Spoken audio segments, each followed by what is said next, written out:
Hello, I'm Eagle. Eagle Darts on Instagram. This is fucking talking shit with Eagle. Episode 519. World. A little laggy tonight. Doesn't feel. I ain't got a lot to say this evening, but figured I'd log on, see where the fuck it goes. Smoke a joint. I think I'm gonna do a dab. I'm gonna do a dab. Hang out, do a dab, get some dabs.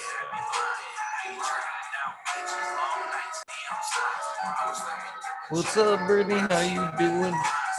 Man, my fucking internet is being slow. What is up with chat hopped out? Says about blank though. There we go. Get it all clicked over to live chat. Cool word. What is up? Fixing to do a dab. George, check. Dab draw, check. Some Groli sangria somewhere. Where my other is. Don't you fucking waste it. There we go. Sangria.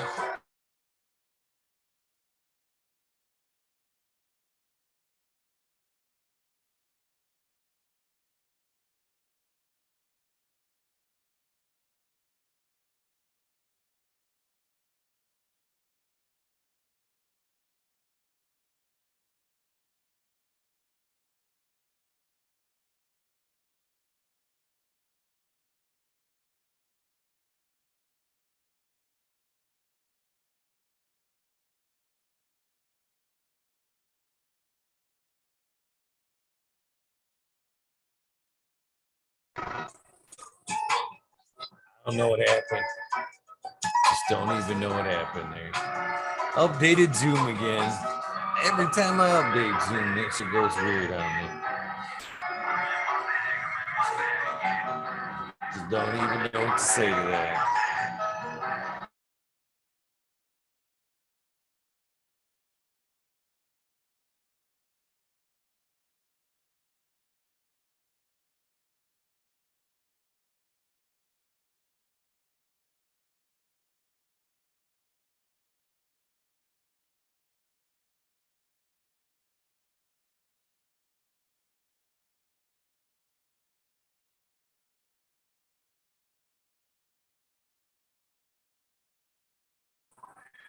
Updating Zoom was a bad idea. Updating Zoom was a bad idea. I sneak a dab in before we disappear. Somebody better jump in, keep it rolling. Somebody keep it rolling. I don't know what the fuck. It's a good tune though. This is like a remix. Cypress hit.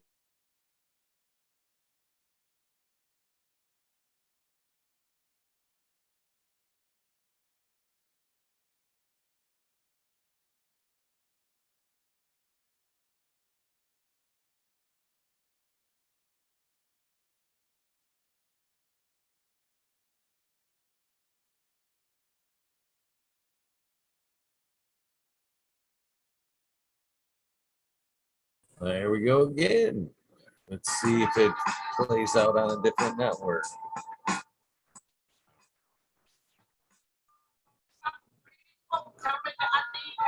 Suck me, fucking fuck off and go to hell. Good tune. Good tune. Not appropriate for the moment. I gotta charge my phone. Right now, jump on. All right, hopefully it holds up, my friend.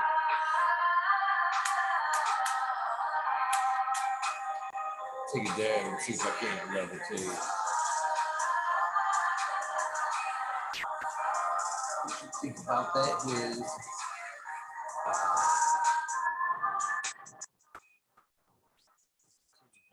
How was your day? What do you got? Today's Tuesday. Bye. Right by. What are you guys smoking on? Way to start.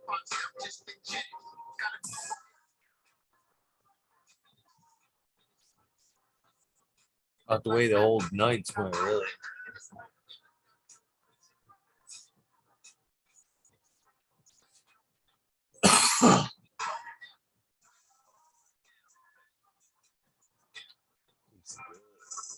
Good.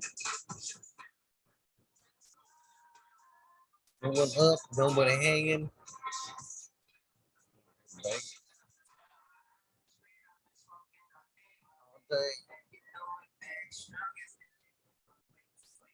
What's up? What's up, Mr. Vegas? How you doing, man? Pretty good, man. Struggling tonight. I don't know if it's my internet or the Zoom update. Is there two of those things going on at once, perhaps? Maybe. Could be a combination of both. The last time I updated the Zoom, it did the same fucking thing. Yeah. Same thing.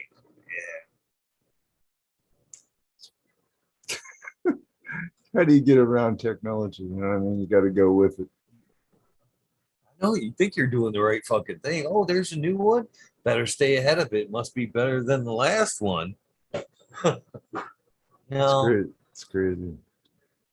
Cheers, chat. Greetings, everybody.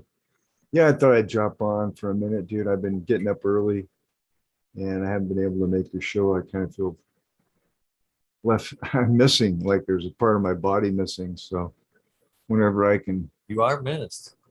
I appreciate it, man. I just, dude, I'm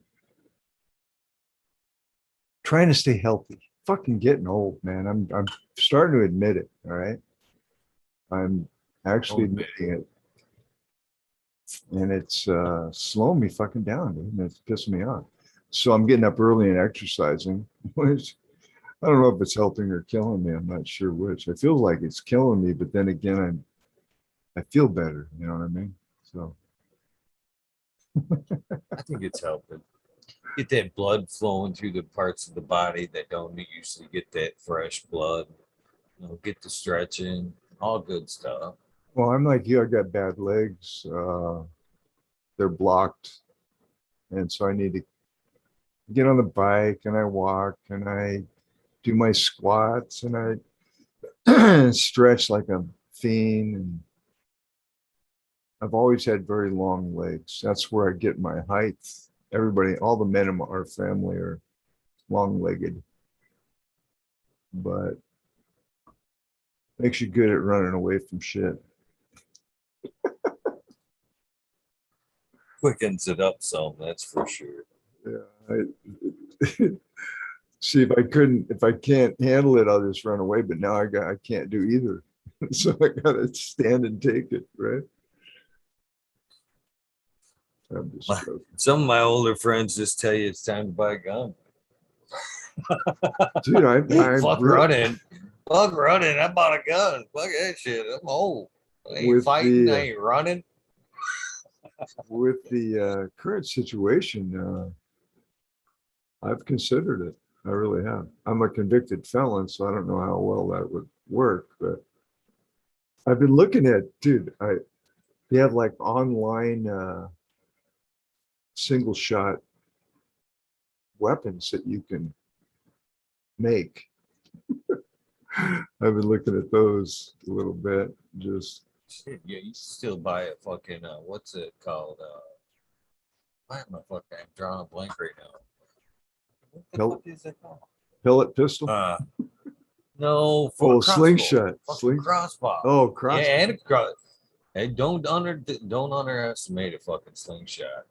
Come on. Maybe they used rocks. They're still using rocks and shit on fucking in the fucking Middle East. It's working just fine and shit. David and Goliath. I mean, David kind of bought into that program big time. Galaxy, that must be SoCal. Because I know it's not Galaxy 852 SG. No, I got to figure out how to change that stupid thing. How you doing, Bingus? That's his internet number. That's his internet name. We can hack the shit out of him now. course, IG Oh, is already doing that. That's my phone. Well, that's right. Yeah, Galaxy 852. I think I have the lesser model of that. Yeah, let me see if I can figure out how to change that shit. Yeah. But whatever. Fuck, who cares, man? Yep, there he is.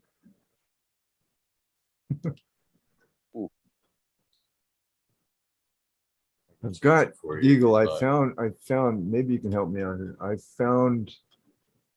was taking my cups out of my little bins today, and I was trimming them up, kind of not quite ready for transplant. And some of the liquid leaked out, right? And it's on a white surface. And I see these little worms crawling around in the liquid. And I get my magnifying glass out and I look at them and I'm like, what in the holy fuck is that? Have you ever had that? No. I mean, microscopic little. And so I'm like, are you on a well? no, but see, the standing water, I know at times will, I don't know. So I looked and I'm hoping it's not fungus gnat larva, but either way, I'm gonna, I just bought a gallon of hydrogen peroxide. I'm gonna take each cup and dip it and just in case, you know what I mean? Because I've never seen anything. I'm like, what the fuck is that? Especially not in a sterile medium like perlite. Yeah, I'm like, I don't have gnats. I don't have any bugs that I can see. I mean, obviously, coming out of the bottom of this cup, and I'm like, what the fuck? So I pulled it out and I rinsed it off. I dunked it in peroxide and kind of took care of everything. But now I'm out of peroxide, so I have to buy a gallon of that. Always something, man. Comes in handy anyway. Yeah, it does. Keeps your skills sharp. Well, all the cuts and shit that I end up with, I'm always using that stuff, man.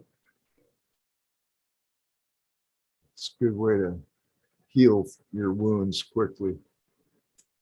Keep them What clean. is the suggested use for hydroponics? Is it like 5 mils per gallon or something like that? 3% that's what hydrogen that's what I use in my cloner when I'm doubting my water if I'm not using the filter. It comes in handy. But yeah, I've never seen that one. So we'll see. It didn't look, I looked up fungus gnat larva. It looked similar, but it didn't look identical. So I'm like, nah, this is something else. Well, and I looked up the question, if you don't have them, how would you get larvae? Holy shit. I don't, that's what I'm saying. I'm like, what the fuck? Is it like, are they just beginning? Right? Yeah, I'm just like, oh, fuck. Or has it been there for a while? I wonder. I cleaned all my bins. I'm just anal about keeping shit clean. So I took all my bins apart and washed them all down. And sure enough, I seen it in a few other of the bins as well. So I'm like, huh. So it's not, well, it's spreading, whatever it is. You sure they're like not springtails like Brittany suggested there? Have you seen their springtails? They look like similar, like little worms. But if you stare at them long enough, they will kind of pile water. No, I don't see anything springing around. There was a lot of them though, man. I mean, but just microscopic. I had to get my 10 magnification lube out and they were brown and just wiggling with two little antenna hanging out. I'm like, huh, that can't be good. So, there's always some kind of bug. It's not if, it's when you're going to get bugs. You know what I mean? But fucking, I actually bought some predator mites. They're showing up tomorrow morning. and hydrogen peroxide. So I'm just like attacked immediately if there's anything there or not. I looked everywhere. I couldn't see shit. So fuck it though. I'm gonna. The thought of like more like natural predators, but I'm not like so good on like bugs anywho, much less bugs I barely see and shit like that. You know what I mean? Yeah, just let them fly. I want them everywhere. I want them crawling up my skin. I don't even want to fucking realize it. You know what I'm saying? It is a That little. just, You do start like scratching the shit. just try not to think about it. Yeah, it's not here. But they do. If there's nothing to eat, they die. I mean, they're gone. I've looked several times to try to find like in the bud, like, nah, there's nothing there. So I know they work too. So just a good sanitary sweep. You know what I mean? Like, okay, guys, go see if you can find something to eat, please. And then if not, fucking die. So paranoid. I don't want any bug issues. When you got a rotating garden, you don't want bug problems. I'll tell you what, I'll trade you any bug you have for the caterpillars. Those things are brutal, man. Just jump away. Yeah, they blend in, so you don't see them on the plant. And then they burrow into the bud, and you don't really notice they're there until, you're not peeling your buds apart looking for bugs. Right. So you don't notice they're there until your tips start dying off. And by that time, it's too late. You find one, you got 100. And they'll destroy an entire room quick. Yeah. It's not, you don't want to out of control, that's for sure. I've been there. I had to shut a room down. Just fuck this. I was losing the battle. And I went, you know what? Clone. Heartbreaking. It is. It wrenches. Heartbreaking is what it is. It is. It screws things up. But dude, if you can sit there and battle and never win, I mean, you're going against odds that are stacked way against you, especially if it gets out of control. So we'll see. That's why I'm putting in all the grenades right now just to make sure that nothing gets out of control. But if it does, fuck, I'll do the same thing again. Shut it all down, fucking clean it all up and go again. Fuck them, I ain't stopping, Burn it down and Go start over. organic and vitamin. Yeah, invite them in. Yeah. Can't beat them, join them. Fuck it. Right? Just a breath. Try it. Time to try something new. Well, I had that the little moth flew in through one of the unused little holes in my tent, that you use for your venting and that stuff. I thought I had it sealed up nice and tight, and I got a little moth that got through there and destroyed an entire freaking tent. Yeah. It got to the point where I had two choices: either go in there and load it up with Monsanto, or just kill it and start over. I'd kill it and start over. Once those things are in there, you're, like you said, you can fight and fight and fight and fight, and you're never going to win that battle. Nope. You're outnumbered. I mean, and especially certain strains, they have like leaves that no way you can get to, and they just love to get in there, and it's like you can't. There's nothing you can do. Especially if I see bugs on a budded plant, I usually just dump it immediately. It's like, I fought to the death in fucking beds though. oh yeah, strip them down, fucking spray the shit out of them. They always recover too, and that's a good way to beat it. I've beaten it several times like that. But if you grow long enough, you're going to have issues like that eventually. Just saying. Yeah, anybody that's grown more than 3 or 4 times if they tell you they haven't had a bug problem, they're lying to you. Well, it's not yet. Maybe not yet, huh? Okay, not yet. Okay. You will if you keep Yeah. doing it. It's not if, it's when Exactly. and how bad. Spider mites, especially if you see one, uh-oh, because it's laid eggs. So you think, I'll get that little bastard. I got him, right? No. No. You got 100,000 of them now. So it's like, fuck. I remember one plant, I thought, all right, I got it, right? I come back 3 days later and it's just a fucking tent of spider webs. I was like, what the fuck? That's when I learned all about spider mouse. I was like, what? I don't think I can save this. No. It's one thing when you're in veg to battle it, because you can always veg longer if you need to. Sure. But when you go into flower, you're done. Yeah. You're on a time limit, and you can't. You're not going to spray poisons. No, you can't. Now you can use high pH water, and keep it to a bare minimum, but it will never get rid of it.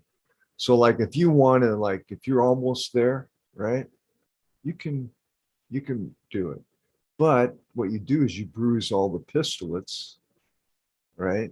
And you don't get near as nice of a bud. So you lose your bag appeal, but you might have some smashing material, get some nice oil out of it or something. Little So I bug looked juice. at it. Yeah. Get a little bug juice mixed in with your little live protein. rosin. Little protein. It's good for you. The one I've been battling lately that it's kind of oddball for what we grow is snails. You're doing all the outdoor shit though, right? I'm doing all the outdoor shit. Yeah. Right now. So you got all those little varmints. Yeah. It's amazing how quick a snail will kill a plant. Or not kill it, but destroy it. Definitely looking for salad like that, isn't it?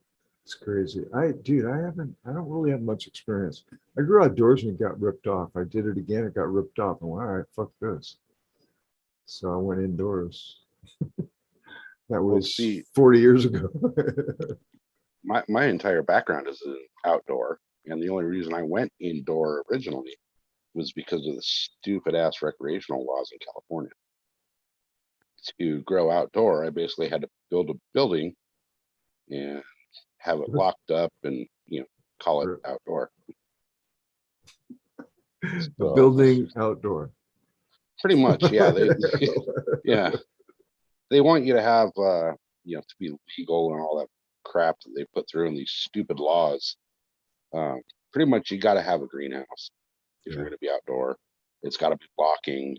It's got to be inside of a locked area. So, you can't just go build a greenhouse out in the backyard if you don't have a fence. You got to have a fence around the enclosure. Then the enclosure's got to be sealed.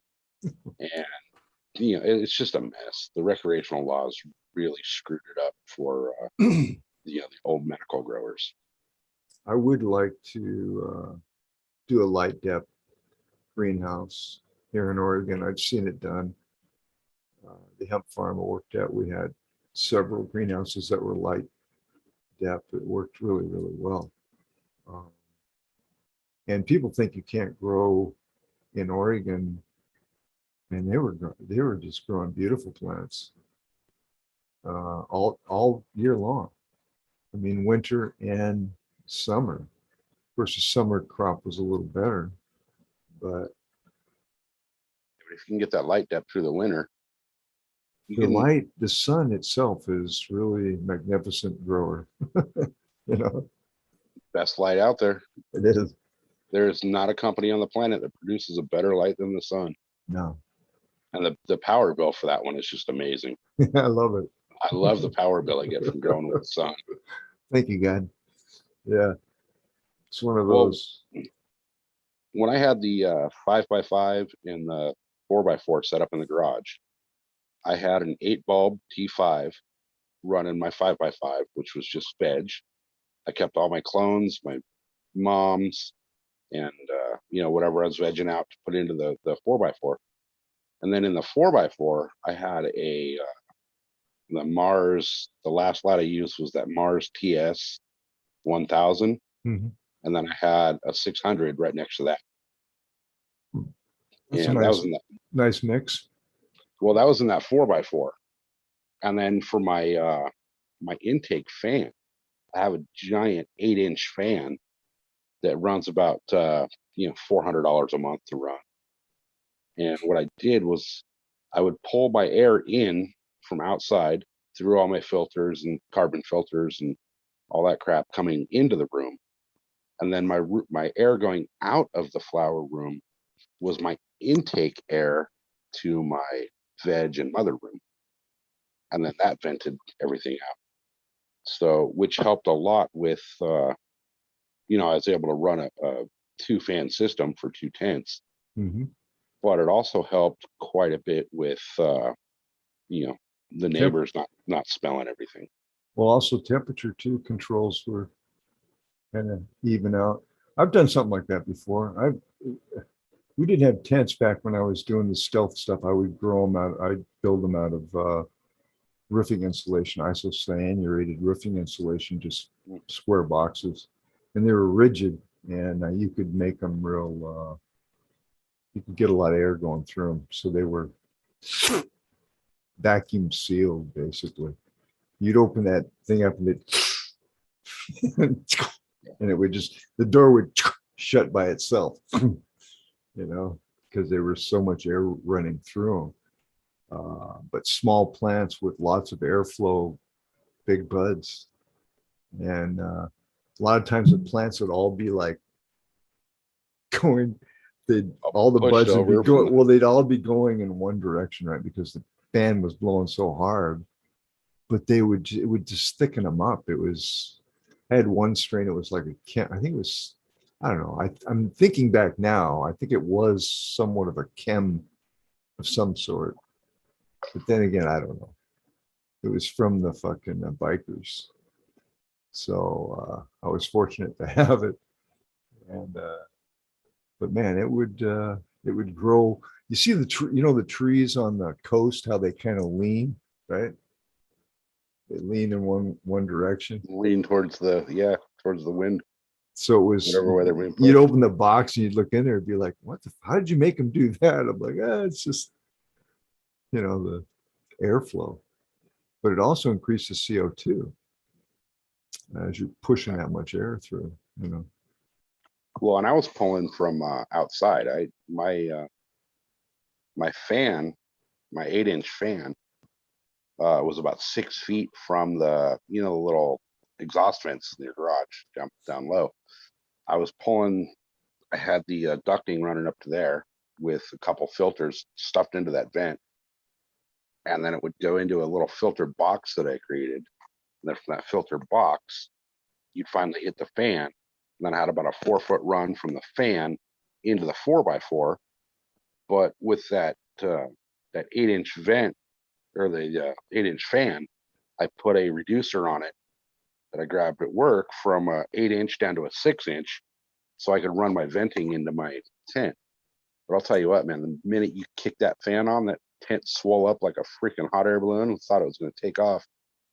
Well, reducing like that, you're going to definitely increase the. It's like making a nozzle. Yeah, but it doing that actually quieted that fan down quite a bit. I bet. So we had I had one grow that we set up where we used the like the furnace ducting. We had the ducting go right next to the furnace, so it looked just like part of the furnace, and it went under the house, and this guy got busted because his wife was not too stealth, but they had a hell of a time finding it. They would have hard time, like when I got arrested the first time, they had a hard time finding it. I made them go get a search warrant, and then I still wouldn't tell them. I said, look, we can tear this house down brick by brick, or you can tell us where it is. So I'm like, all right. And I showed them, and they're just like, fuck, never seen anything like this. I'm like, well, that's the whole fucking idea, you asshole. It So, wasn't meant to be seen. no, fuck, they just trash the shit out of it. Want me You to know, tell them how they did it. I'm like, fuck, you want me to teach you how to fucking grow, you fuckheads? Fuck you. you know, one thing I would like to see though in the design and manufacturing of all these tents for the indoor guys is the vents are all up front for your intake. You know, your intake and your exhaust. Most of your little holes that they put in there are up towards the front of the tent. Yeah. You know, I'd like to see them out in the back corner. You know, where you can run it behind a dresser or a desk or whatever you need to kind of. My Spider Farmer tent does that, has two actually. In the back there? Yeah. Okay. The 5x5. I like the 5x5 too because it gives me just that little extra room I need to get in there. My old fucking ass trying to get around things. Spider Farmer is pretty decent. They're fans and all their little gadgets. Like they sent me a what was it, a carbon filter? I'm like, dude, what is this? Like a roll of toilet paper connected to a fucking, it's like, didn't look too good, you know. The old paper towel tube with the dryer vent stuffed in there. Didn't look professional. And but their tent, I was like, you know, this is pretty decent. And their lights, I really like, especially I like their new SF 4000 little square one. The light configuration and it's just they made it more efficient, so it uses less watts. It's cool. It works. See, my biggest issue with the tent thing is that you know, when they're set up in the garage, you can't see in my garage unless you're, you know, way up on the back of the property and, you know, invited in. But you know, the neighbors or whatever, somebody comes over and I'm out in the garage. You walk in and the first thing you notice is big silver ducting going into the tent. You know, you can't hide it off as like, oh yeah, that's you know, my tool room. Yeah, I'm drying prunes right now. Yeah.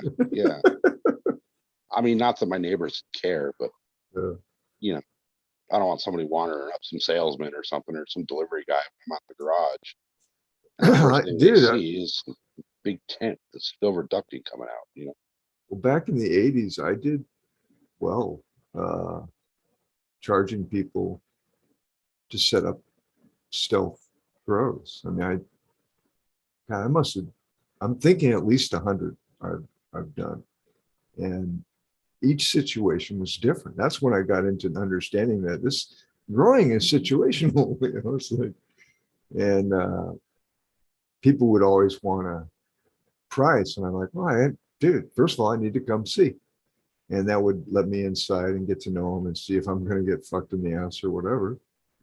It used to be you'd start off with, all right, I'll take half the crop and all that. Well, you'd always never see anything, usually. Well, it's funny. People change real fast once they see the buds growing and shit. It's kind of weird.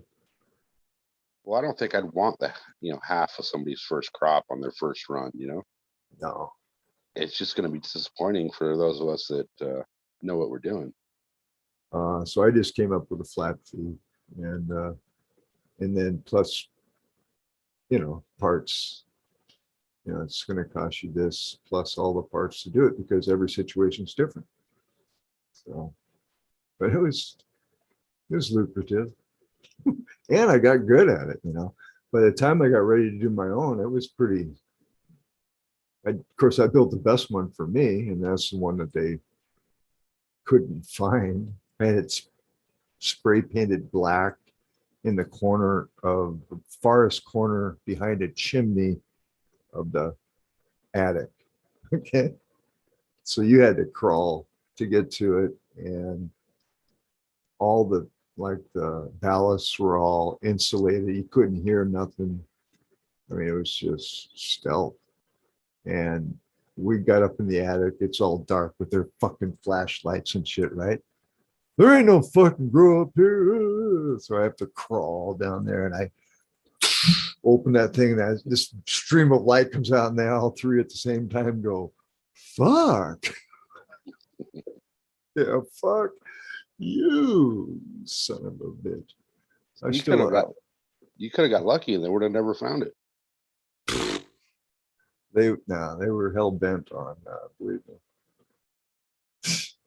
I made him get a warrant. Now that was 4 hours in the back of a fucking police car handcuffed. I thought, no, go get a warrant. Okay, bam, they pull me out of my fucking house and handcuff me and throw me in the back of the, like, oh fuck, I guess that didn't work. I can't really get rid of anything back here. So it was at that moment you knew you fucked up. I was fucked, man. That was the first time I was ever arrested on anything. I was scared shitless. I had no idea what the system was going to do to me. They were scaring the piss out of me. I mean, they were just not very nice people, put it that way, And the second time was more of, I got 10 years later with my boys got, the apple doesn't fall too far from the tree. So I got mixed up with my sons and they weren't quite as stealth as they should have been. And so I took that one a little bit. I kind of knew what was going on there, but that was enough of that shit. You know what I mean? Yeah, I never got busted back before it was legal. They take a lot of your money and they make you feel bad. And if you mouth off to the judge like I did, they will put you in prison.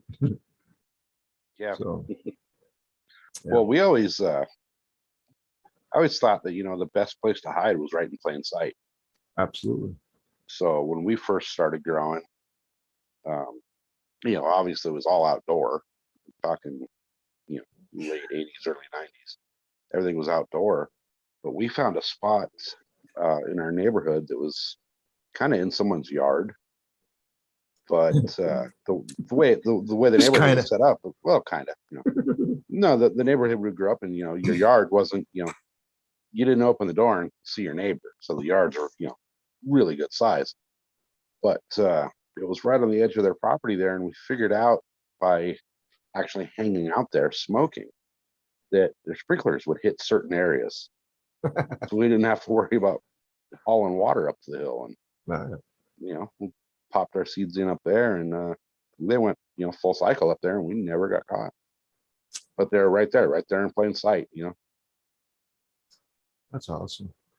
All you had to do is walk down the little fire road right there and look, and there they were. Nobody ever took them. We never got busted. They didn't come out that great because we didn't really know what we were doing, but yeah, I've had a couple of those too. We got away with it. Yeah. I don't know. In the beginning, I was kind of like a blind man in a paid toilet. I didn't know what I was fucking doing. Just trying anything to get the door open. And you had to be careful. There's only certain places you can get shit. And you didn't want to talk about what you were doing. And it was interesting. I think back, I'm like, fuck, when it became legal, I was very paranoid. When I got my license for a good year, I was just like looking over my shoulder, like, they're going to be here any minute. And no. And then I talked to I live right down the street from the sheriff's.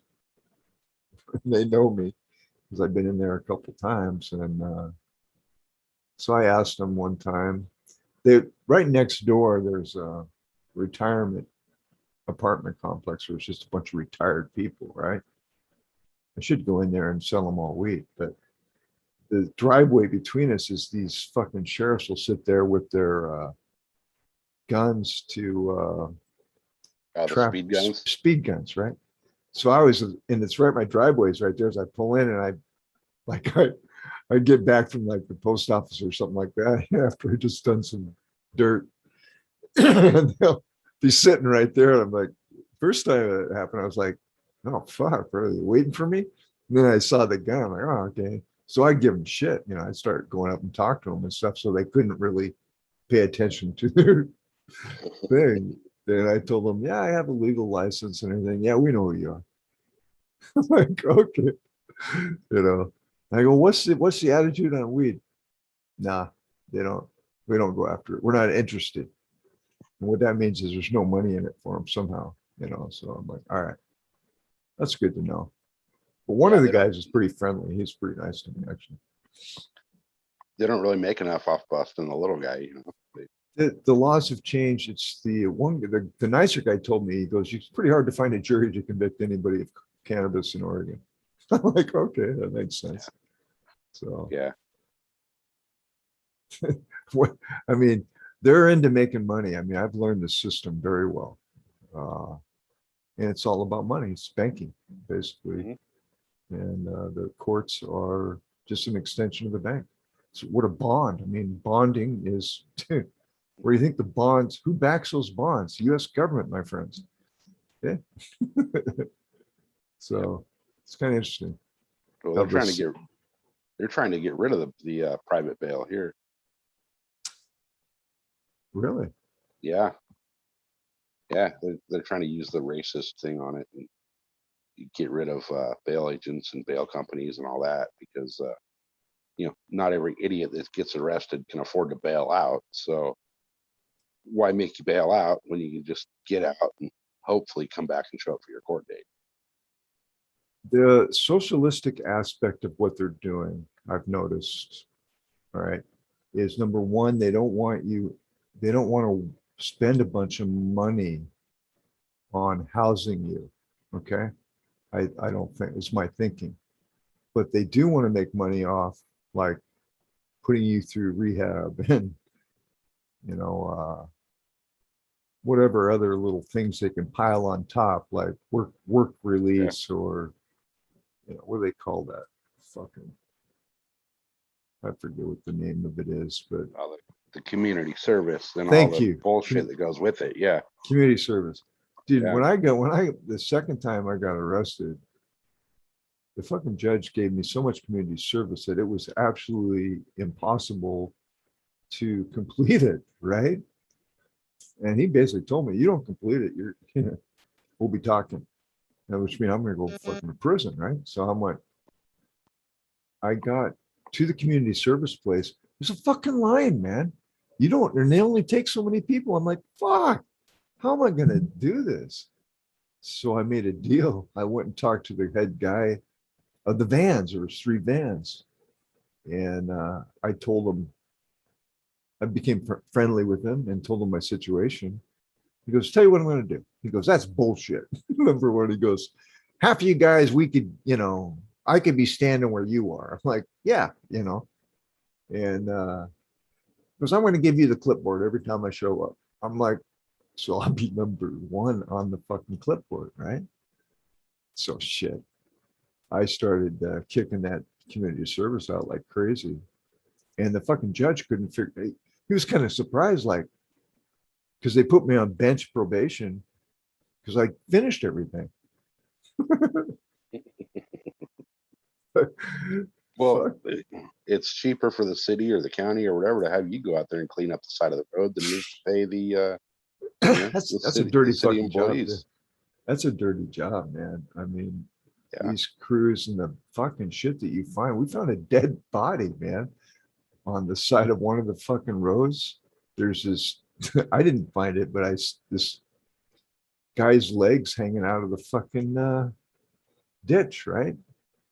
He was dead Mexican worker. And that gave us kind of a free day because didn't have to do much that day as the cops were there. It's kind of funny. They were trying to tape where the body was and it's in a ditch and shit. How are you going to do that? It's kind of funny. Get the little chalk roller for the baseball field. Well, they did it with yellow. But the guy came out there with a spray can. And he started with a spray can and he was like, wait a minute, this ain't going to fucking work. Dude, I don't know. I see a lot of fucking idiot type stuff going on in the great law enforcement agencies that we have here in America. Yeah. And they're not always the brightest people in the world. I'm sure they mean well though. I'll tell you what, as many people as hate the cops, you got to figure I wouldn't want to go out and do that job. Fuck no. You know what I mean? You show up at somebody's house that they're already fighting, they're already drunk, they're already pissed off, and now you're here? No, I don't want to do that. My older cousin, Jim, was a cop.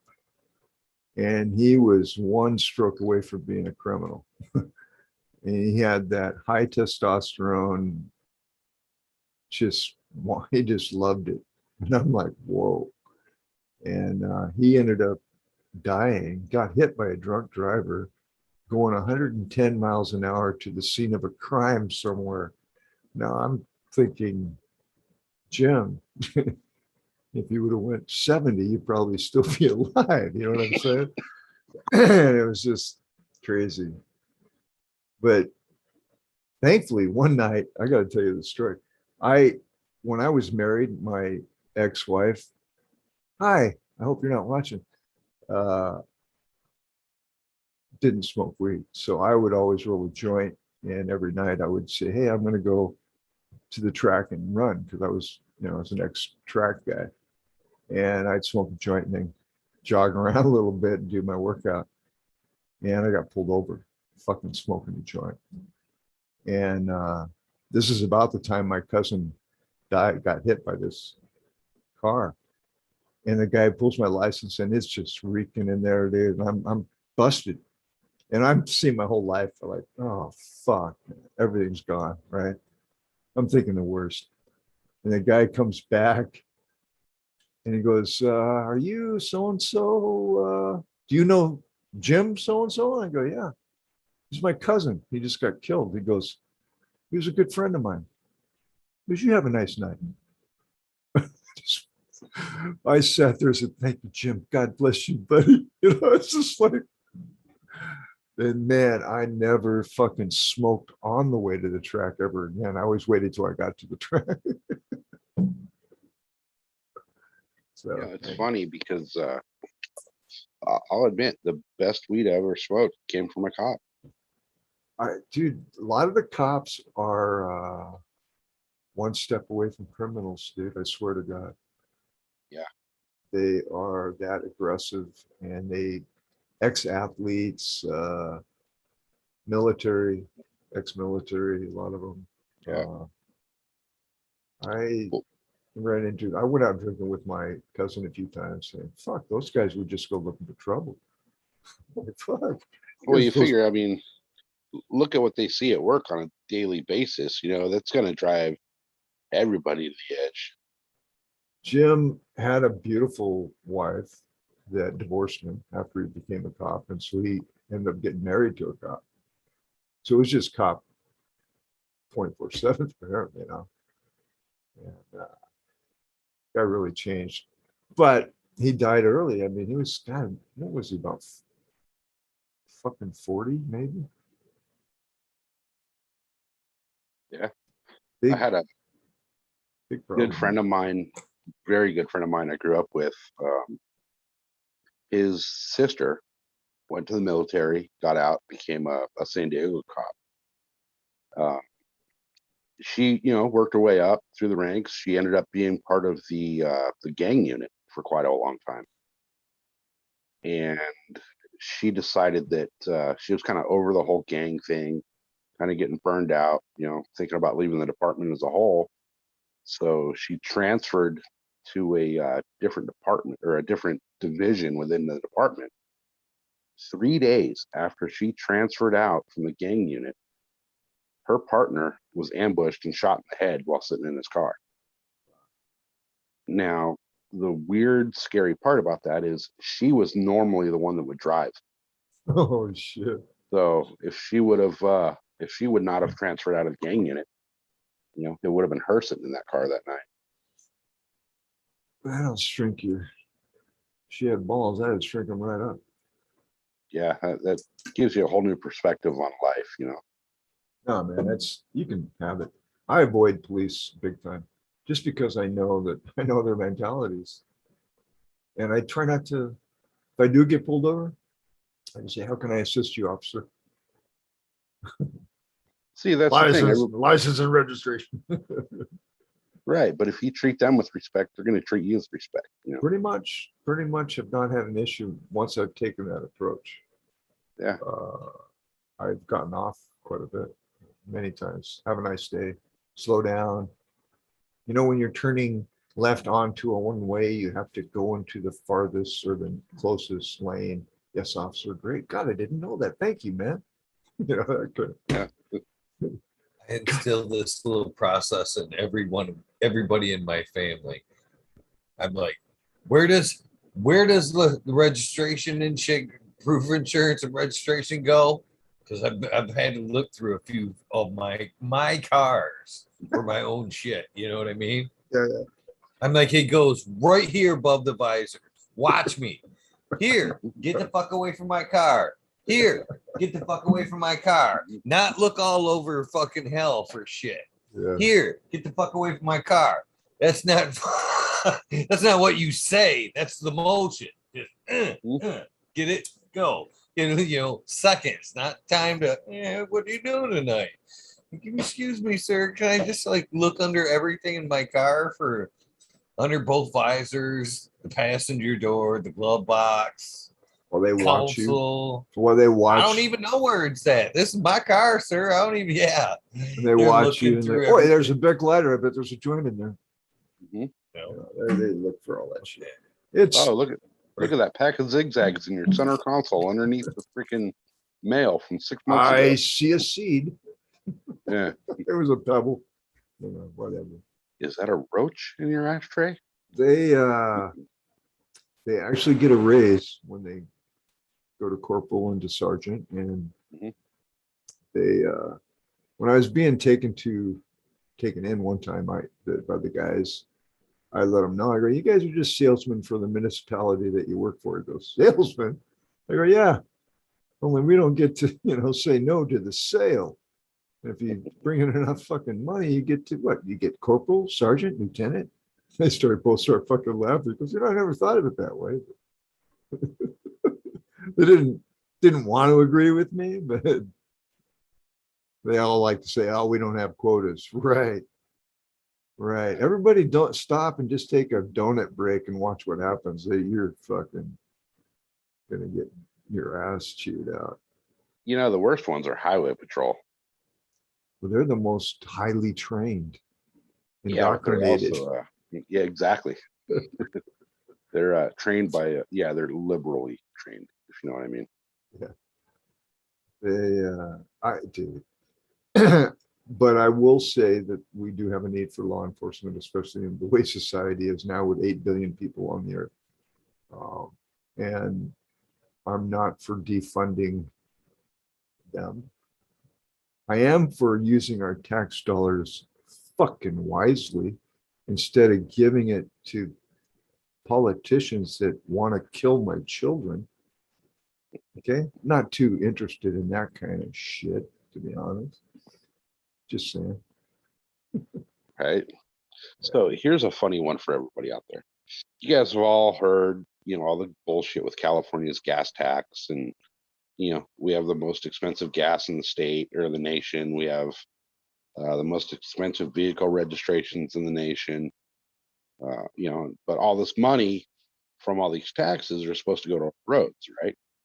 Well, that's a load of bullshit. There's an area out here, out in the desert down here in Southern California. It's a massive off-road area. The road in and out of there, the actual paved highway in and out of there, there's been a bridge that's been out since 2016. Not one time has the state come in to attempt to fix that bridge. It's got to the point where people have made their own road around the bridge. But our gas is being taxed almost $1 a gallon to fix our roads. So 6 years later, the fucking bridge is still out, you got a major plaster plant down there. So you got all these trucks, in and out deliveries and whatnot. I mean, this plaster plant, it's a, they make like drywall, you know. So you drive by this place and it's probably quarter mile, half mile long of just warehouse after warehouse after warehouse of floor to ceiling drywall. Well, you don't just put that in the back of a Prius to deliver it, So these trucks, you got these big ass trucks full of drywall that are now having to, instead of going down the paved road, they're having to off road around the bridge and then come back up on the road to the other side. But, they want to charge us 4 cents a mile now to drive. And gas is, I paid $5.09 a gallon today. And that's supposed to go into our roads. So, well, I look out there today and I notice that there's a lot of shortages, and then we're getting really high inflation on things. But our tax dollars are being sent out to unemployment checks that are 2 to 3 times what they normally are. And people really don't want to work. They can stay home and make just as much money, or in some cases more money, with all the food stamp programs and what have you combined. And they're hugging up to the socialistic idea of the government, again, still trying to kill us. But since we're giving you money, don't fucking complain about it. See what I mean? And I can't even go to a Starbucks now and get a fucking hot cup of coffee consistently. And it's just like, wow, this is. So here's the positive side to that. I used to go to a place to get my spaghetti sauce. Because they made really good spaghetti sauce. But they have fucked up my order at least 9 out of the last 10 times, because they don't have reliable help that can check a list off and get exactly what I ordered, right? So I'm learning how to make some of the best damn spaghetti sauce I've ever made in my life. And it's healthier. And so, I mean, here's what I'm getting at is their plan isn't working. I mean, it's what it's doing. It's, at least for me, it's driving me back into a more healthier lifestyle, right? Where I'm exercising more, I'm eating more healthy. I'm not relying on going out and dealing with fucking like, I can cook my own coffee. You know what I mean? I can make my own coffee.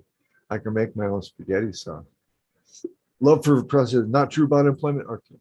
Well, that's what I've heard. I'm not on unemployment, so I don't know. I'm not an authority on the subject, but I do know a lot of people are choosing unemployment versus going back to work.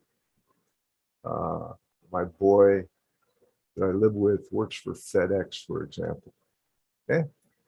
They've lost half of their fucking force. And it has nothing to do with masks or pandemics. All right. It has to do with the people that don't want to fucking work. And the new people that are coming on are getting fired as fast as they're joining because they're incompetent as fuck. So it's something is happening, so pay attention, is what I'm getting at. Look at the differences and see if it's better or worse. I mean, to me, I think they're trying to make it worse for us, but it's making things better.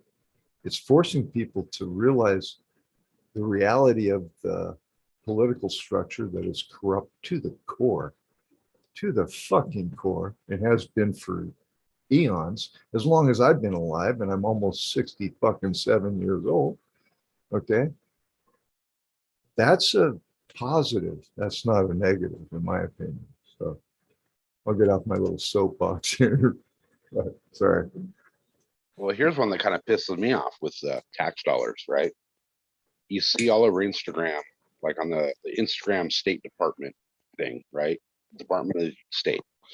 They're talking about, oh, we just delivered 2 million COVID doses to fucking Zimbabwe. Hey, we just delivered 2 million more to, Kenya. Well, Pfizer's charging the government 20 something bucks per dose.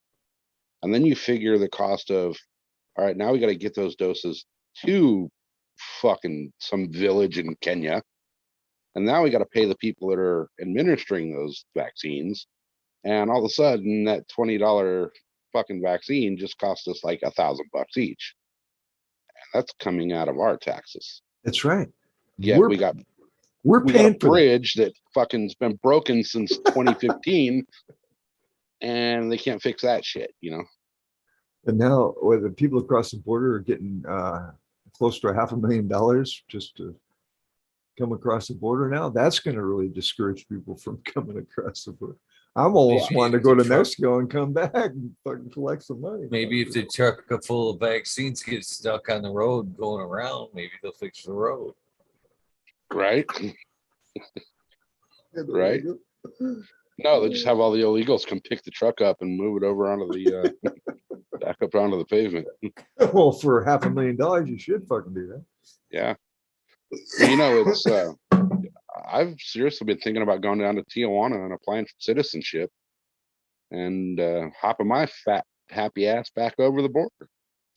Just sit there and wait. It's what when Border Patrol comes up, I'll say no habla. Donde está dinero? That's what they're doing. They're paying for votes. Become a citizen so that you can actually vote for me. I'm the guy that gave you that $500,000. Right.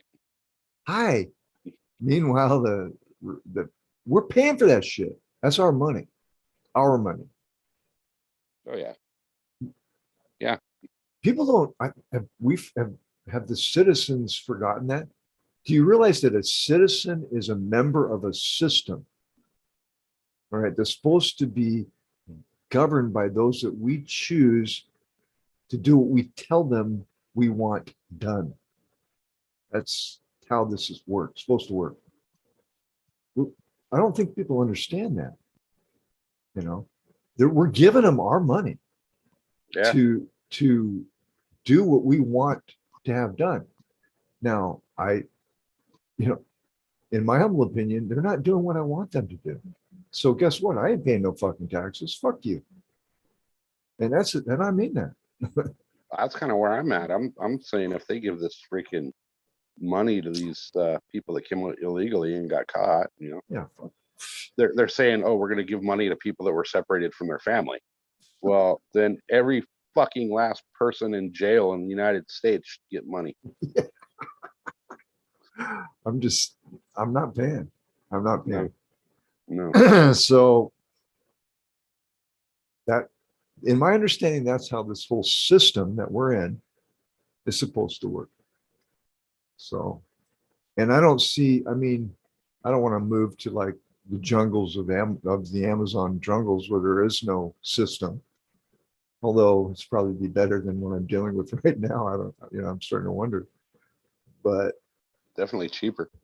Yeah, we are part of a system. And there's benefits. I'm getting Social Security. I'm very happy, being part of the system. I've contributed, but hang on a second. I'm paying you. Basically, I'm paying you to do what we want you to do, not to kill me. What the fuck? It's like, no, I don't think so. And they're trying to and then I'm learning that these so-called mandates, first of all, a mandate is not a law. And a mandate is when two men go to dinner together. And there's no legislation that can be found in Washington, D.C. that backs these so-called mandates. So is it just like propaganda? And maybe if we scare you, that you'll just go ahead and do it before we get caught in the fact that we're doing this illegally with your money, by the way. Right. Oh, but if you don't follow our illegal rule, then you can't go to work and make money. I see, again, I'm wondering how long that's gonna last, because these big companies are there's recourse. Hang on a second, we need proof here. Our attorneys are kind of wondering, where's the legislation behind this so-called mandate? And even if there is legislation, let's challenge the fact that a mandate is actually a law and that I actually have to obey it. Just saying. The funny part though is, if you went to hire me to work in your garden as an employee, you have no right by law to ask about my medical history. So these mandates are, forcing your medical history out in the open, which is completely illegal. It's just, are you for hire? Is that what you're trying to tell me? Or no, no. I could use a hand, so I'm just. I only got one working one at the moment, so. Good one.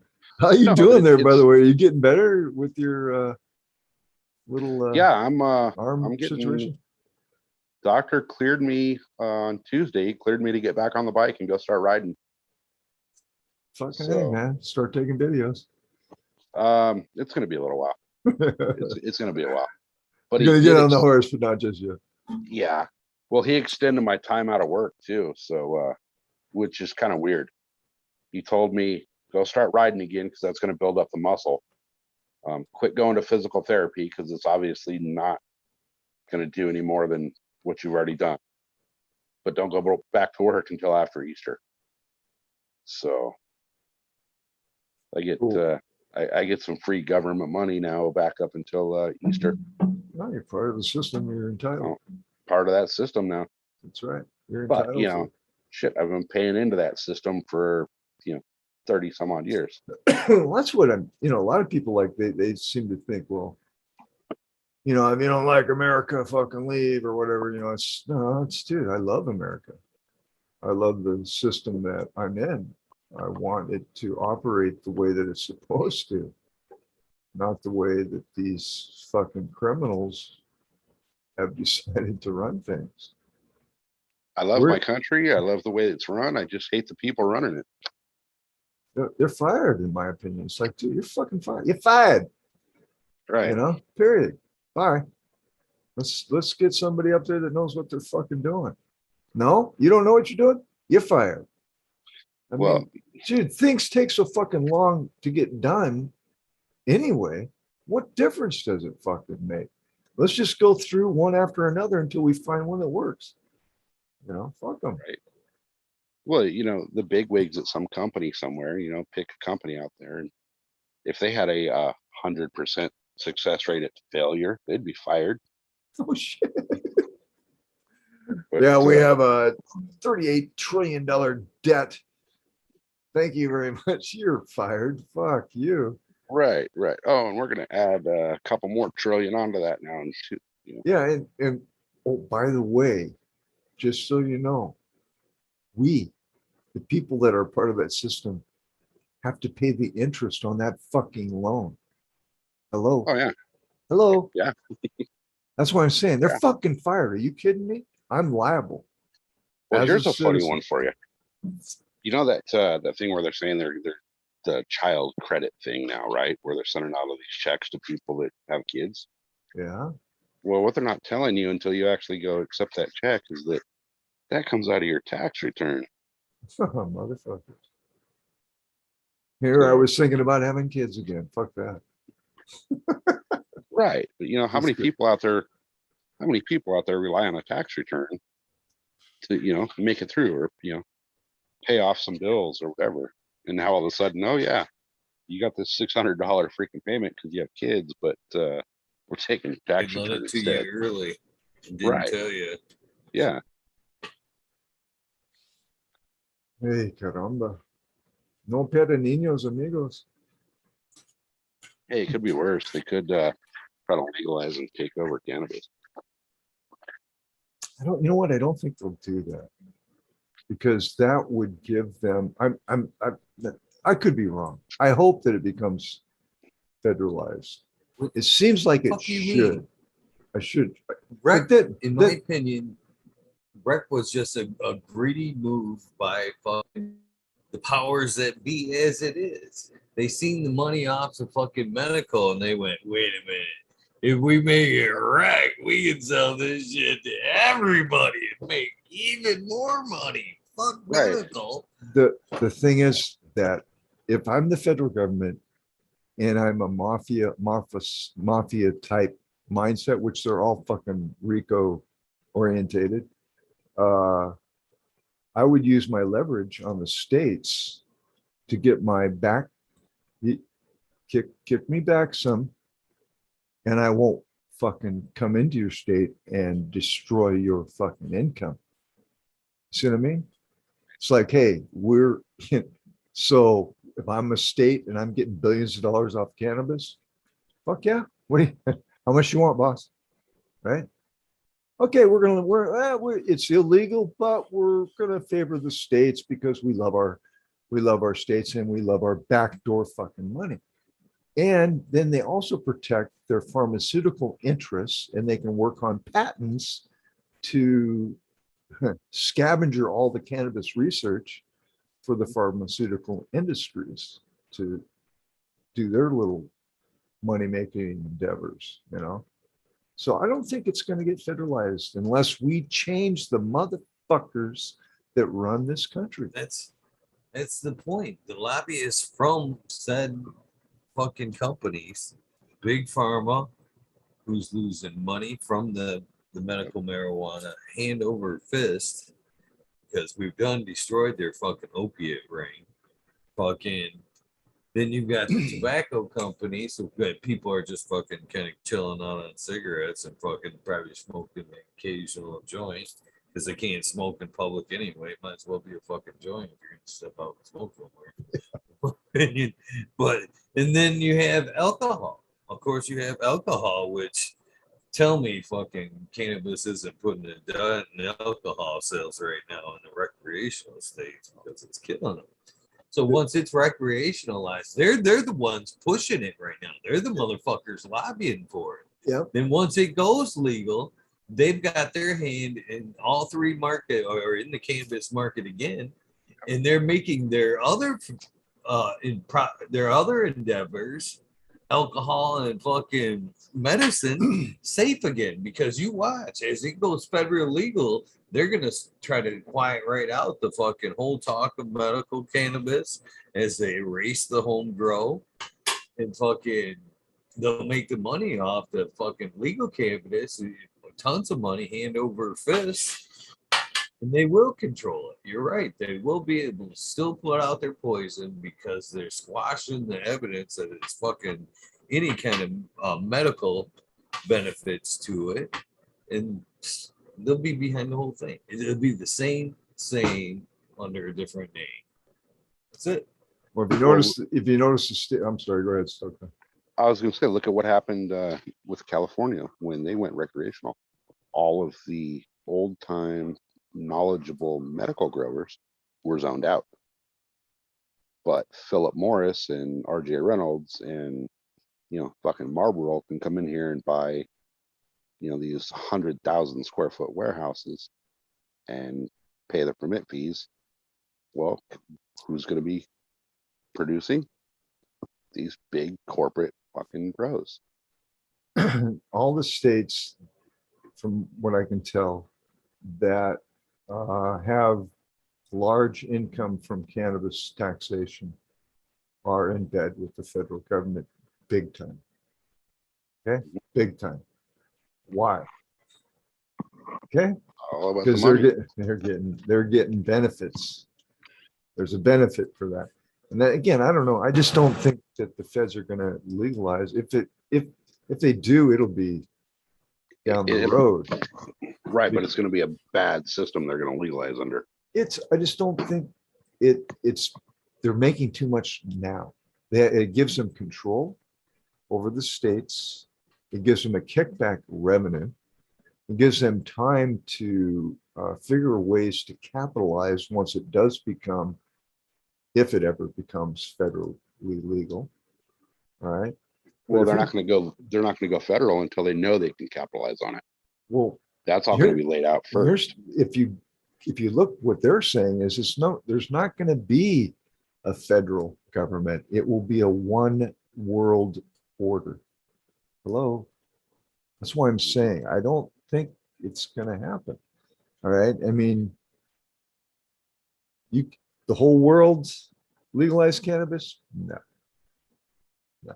It ain't gonna happen. See, so what do they say? Yay, USA, yay, USA. No, they're saying there's a great opportunity for a one world order. Remember Papa Bush? I mean, fuck, here we're looking at it in the face of it right now. Look at what's going on in Australia, my friends, if you want to see what's coming to America. God bless those poor bastards down there. Dude, it's crazy. You know. Yeah, I'm surprised that Australia has not actually physically dragged some of their politicians out and strung them up in the streets. You know. Yeah. Old Smoke says there is no federal coming. I agree, Old Smoke. Sorry, guys, I'm not communicating with the chat room. I apologize. You guys are one of the greatest chat rooms I've ever ran into. Just so you know. Go ahead, Eagle. I was just joking. You say it would be different if they treated them politicians a little bit more like a prison thing there. You put them in there, nobody leaves until it's done, man. Fucking guards standing at the door and shit. Make the right decision. We got a runner. Senators making a run. Yeah. I just had a vision of the rifleman. Remember the old Rifleman series? The start of the Rifleman was 12 shots, right? I'm watching some of the old Rifleman reruns. Yeah, man, it's not working out the way it's supposed to right now. I don't think. But again, time. You know, I was listening to another guy that is talking about, you know, spiritual stuff, how we're moving into a fourth density, and then he was saying, well, how long do you think it's going to take? Between 100 and 700 years, depending on like the fuck.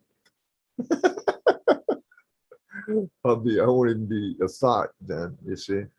So I say fucking enjoy life as much as you fucking can. And even though it's, you know, vacations and some of the drawbacks that are going on right now, but again, enjoy life, man. Fuck it. Yeah, you have to. I think this is kind of funny. Yeah, let's say this real quick. I think this is kind of funny. Remember back in like the old days, late 80s, when you get that fucking zip and you take it home and you just pretty much break it down right then and there and fucking do the seeds. The fucking, yeah, I think it's funny because this is what I think is funny. I just realized this. There was about an ounce of material here when I started crumbling it all up. And that's about what I remember from the old ounce of seeds back in the day. Some things never change. Some things never change. The old magazine and driver's license to separate everything. Kind of, you scoop it up on the magazine and let all the seeds fall down to the bottom. Absolutely. Yeah. Shoeboxes, magazines, shit, I've done it in newspapers. I mean, there's all kinds of, that's the other thing. It was pretty MacGyverish back then. Pop cans, you know, yeah, pipes, regular pipes that you'd make out of. What's up, Robert Greenfingers? What's going on?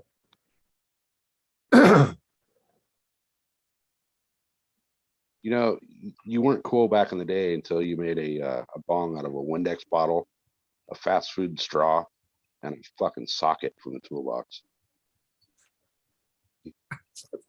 I've done similar stuff. There's of course there's vegetables. There's pumpkins. There's all kinds of ways to smoke weed, right? Kind of funny. is. Somebody put a thumbprint on you, bud. Right? Somebody put a thumbprint on you. Oh. So Yeah. you can automatically scan in and out of your security system now, right? Can't find a pig. Oh, that's what it is. Govita. Right on. They got a nice LED light. They tried to sell me a bunch of lights. They didn't want to give me a good price. Isn't They used- everybody Monsanto's? Like, aren't they part of Monsanto's though? Like, What? aren't they part of the Monsanto's? I don't even know. Probably. I wouldn't doubt it. We used to buy at the hemp farm, we would buy pallets of HPS lights from them.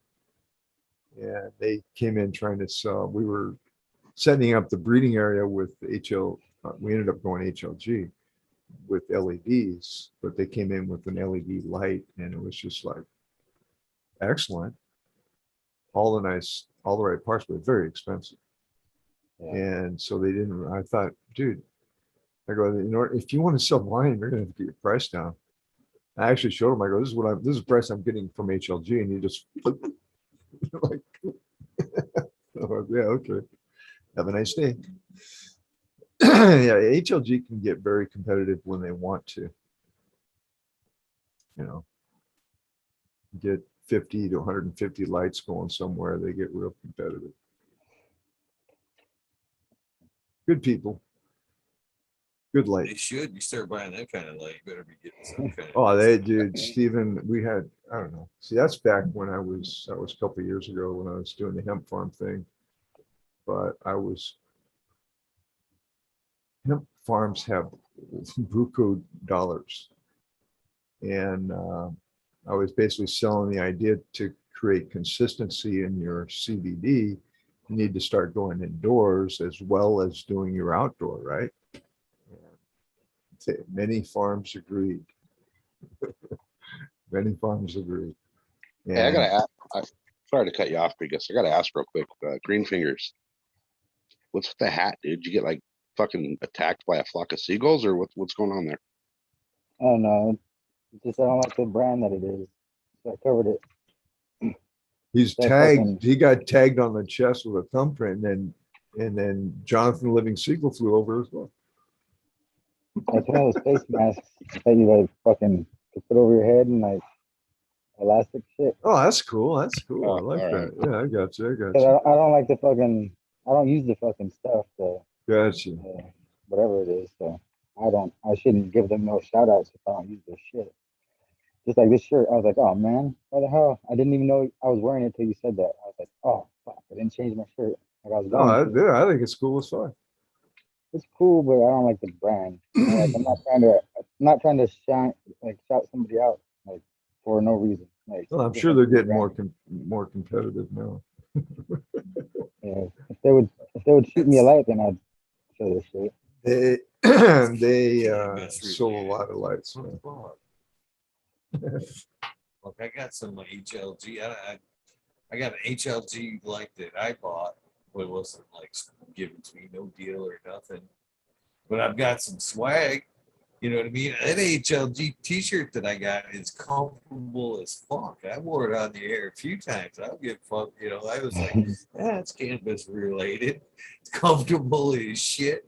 You know, but another one that, you know, again, this one's a good company, but the t-shirt's so fucking comfortable. I'd wear it fucking anywhere. Is Green Bicycles. Green Bicycles got a fucking amazingly comfortable fucking t-shirt. I told him that, man. I'm like, send me as many as you want of them fuckers. I wear it everywhere, every day. That's the idea, right? That's good. That's good. No, I agree. They are Good though. advertising. If you're going to They're advertise, sure. do quality advertising, because word of mouth is the most positive form of advertising there is. It's also can kill you. I mean, if you get negative advertising, word of mouth, you're dead. Well, they say for every customer that has a good experience, they'll tell one friend. Yeah. or For every more. customer that has a bad experience, they'll tell 10 friends.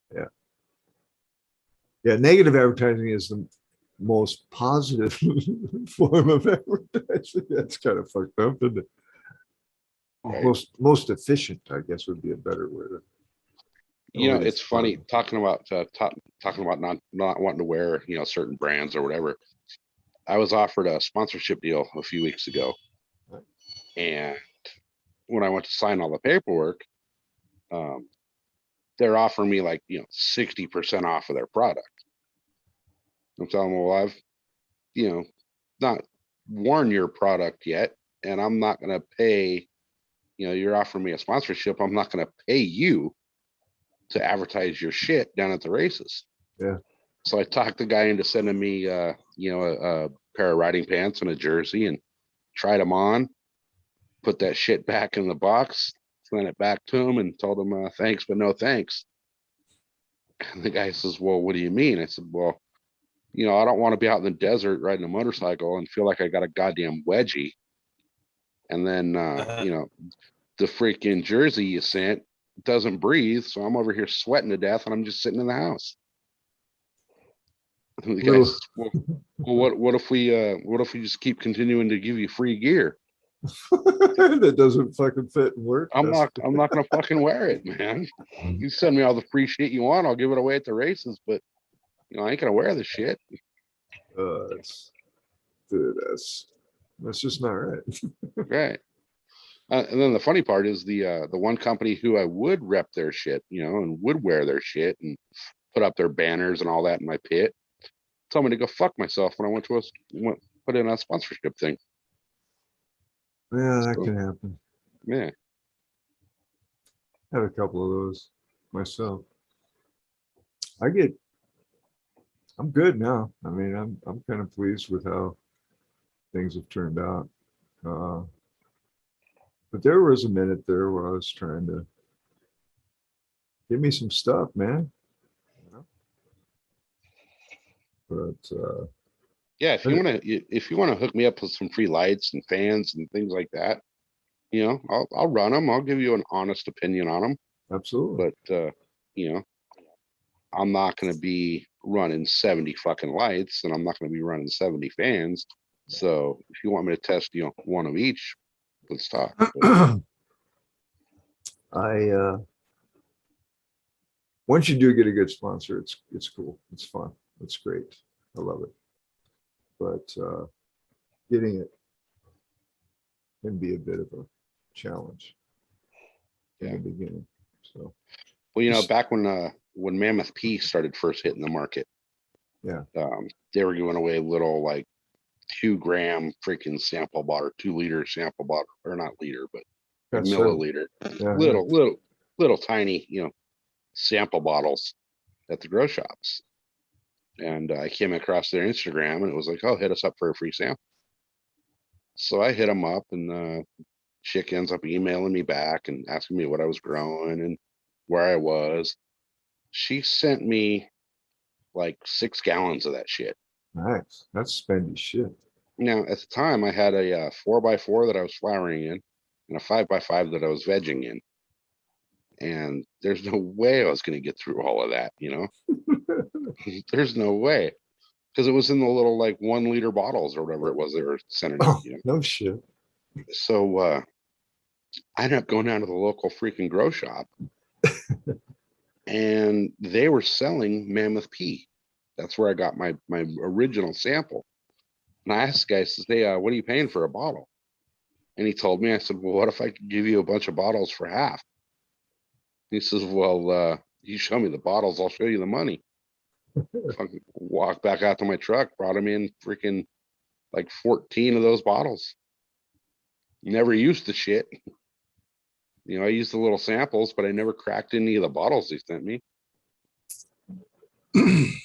So I wasn't really impressed. Yeah. Really, the two things I wanted to accomplish was nutrients and lights, and those are my two biggest expenses. But I also pass those savings on to my patients, you know, by growing the best that I can for the least possible price. I think that's the biggest benefit of having a sponsorship for me anyway.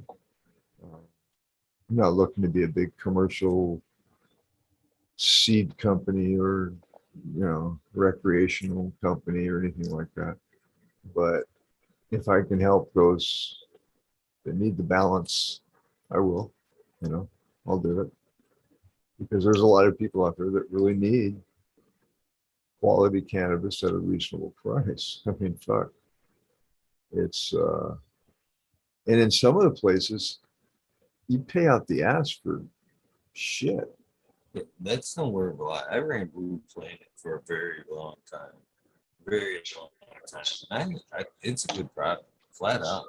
It's fucking economical, fucking gallons versus fucking liters, delivered right fucking to your door. Fuck, they put the microbes and everything in there, man. What are you talking about now? Blue Planet. Oh, Blue Planet, yeah, dude. Fuck Blue. yeah, I totally. Sorry, I didn't know what you were mentioning there. I knew which nutrients you were talking about. Gotcha.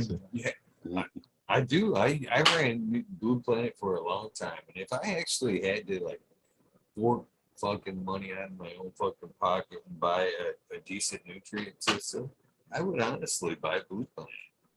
And I was fucking very happy with the packs that they sent to the kids. Because you got the fucking microbes and everything. You had everything you needed in that fucking shit.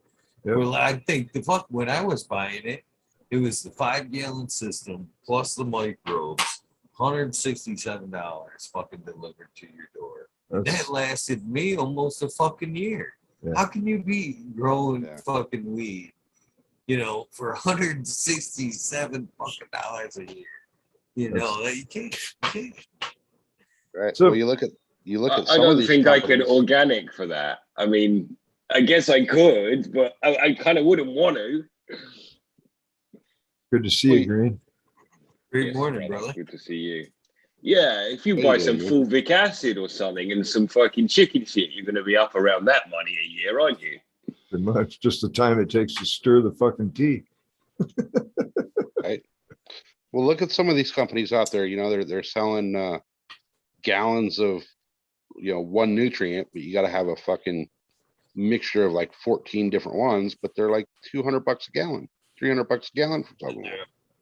They never all run out at the same time. So you're buying a gallon here, buying a gallon there, and it keeps you locked in that in particular fucking nutrients system.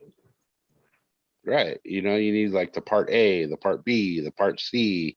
Then you need like the A1, the A2, Then you need the kelp and the rhizotonic and the fucking, we'll make some names up now. Right. That's why I like it's for Chad, isn't it? It's for Chad.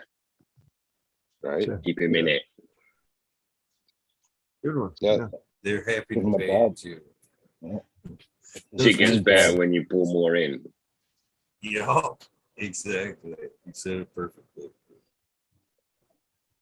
Well, see, that's why I like the super soil kind of stuff. You go mix up your soil, and you don't have to add anything to it.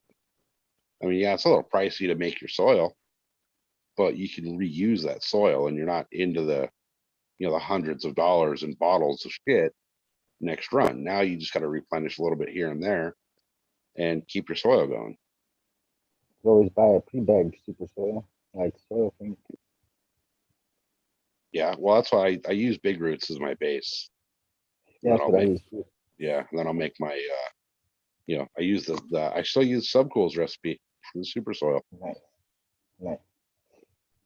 I'm telling you right now, this day and age, we're not too far from fucking being able to buy a probe for your cell phone and fucking jam that fucker right into your soil, and it's gonna go, you need this, or it's gonna tell you exactly what's there, what's available, and you just be adding shit to keep it on point, like you're saying. I can't wait for that day, by the way. Program it right for cannabis. This is what you need. The metal detectors tell you. The metal detectors tell you the elements in the sand and the dirt. So it's pretty close already. Like, well, we're already at the point where there's apps out there where you can take a picture of a fucking flower and it'll tell you exactly what that plant is. You know, that's how I figured out I had that nightshade shit growing in my yard. I thought it was a pepper. Looked exactly like a bell pepper, and I was producing these purple peppers. And I snapped a photo of it with the app, and it's fucking deadly nightshade. Yeah, that'll fuck you up. Yeah, one bite will kill your ass. Oops. So it's only a matter of time till there's something like that for the soils, you know. Tell you a quick story. 2 nights ago, my wife and I took a late walk. We walk in this place that is in the middle of nowhere in the woods. We drive there to make sure that we're kind of reclusive. So anyway, we're walking along, it's dusk, and this old man, we've seen this old man 50 times. He's always walking around with his dog on a lead. Massive fucking dog. So we get chatting and he lets his dog off the lead so that his dog can play with my dog, which is cool because it means we're not concentrating on them. So anyway, then suddenly out of nowhere, he's like, so yeah, as far as the eye can see, I own everything here. Do you know this track here? All the way down there, the woodland on both sides, I own it. All the fields.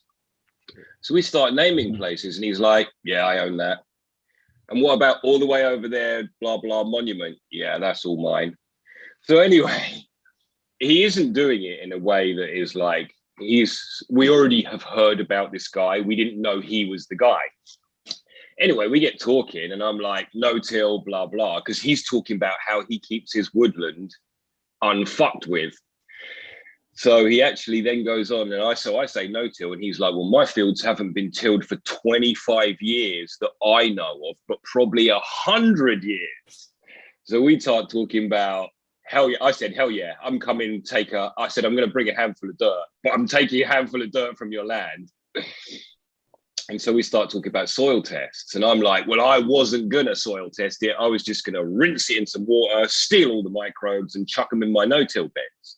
And he's like, I'm really interested in what was in it. Well, everything will be in it, dude. There's no point. I don't even care what N, P, and K is in it because it's like, it's going to be everything. 25 years of fucking leaf mold, right?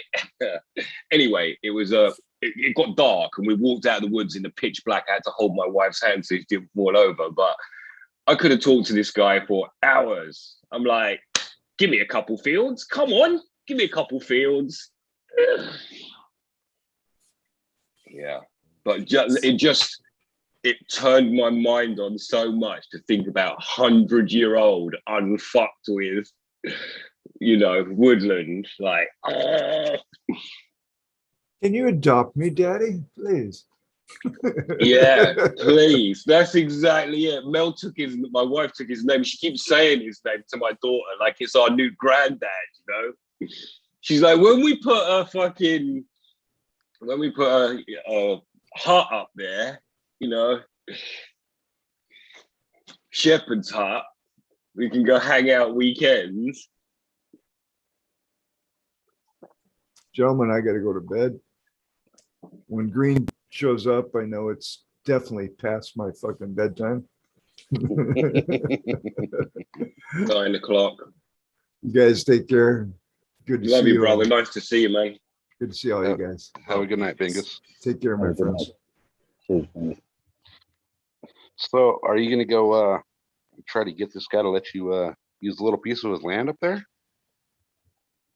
Nah, I don't want anything. I'll take what the universe gives me. I'm not going out looking for that kind of stuff. But it was a turn on. It was a mental turn on because this guy was proud to be saying that he doesn't manage the woods because he's not worried about the trees. He's worried about everything else. So the wildlife. And for me, that was like, it was just nice, really. Fuck. He's an equestrian guy. He's obviously he's about horses, is what he told us. So the rest of it's obviously just family wealth, and he's just got it on set aside or whatever it is. But the nice thing is he lets us walk all over it, And as it That's happens, awesome. in Britain, there is the right to roam. I could walk through your garden if I don't cause any damage. But so it's a civil law rather than a criminal law. But this guy out and out just lets you use the land to walk around, and the place is magic. I fucking love that place. Yeah, I've been up here, at night and burned a zoot just to fucking be there. here, if you walk through somebody's land, they're gonna shoot your ass. Yeah, but you do no trespassing signs first, and if you don't, then they get sued. So, Right. yeah, at least you know you'll be shot. Right. So don't In step on my some property. states, it people. takes like very little to fucking justify it either. They stepped in there and said hello without you asking. Yeah, hell yeah, you had perfect right to shoot their ass. Right. Oh, you assumed they had a weapon? Yeah, I'd have assumed that. So you shot them. Good. Okay, that's cool. Right. Then they won't do it again, will they? The apple they were feeding my horse, I thought they were gonna kill my horse, so I had to shoot them first. You know, like that's the whole thing. It's like they're gonna hurt my livestock. I gotta go take care of them. Fuck, that's the whole thing. Like an apple a day, a little glass apple. There's still a lot of weird laws on the books here.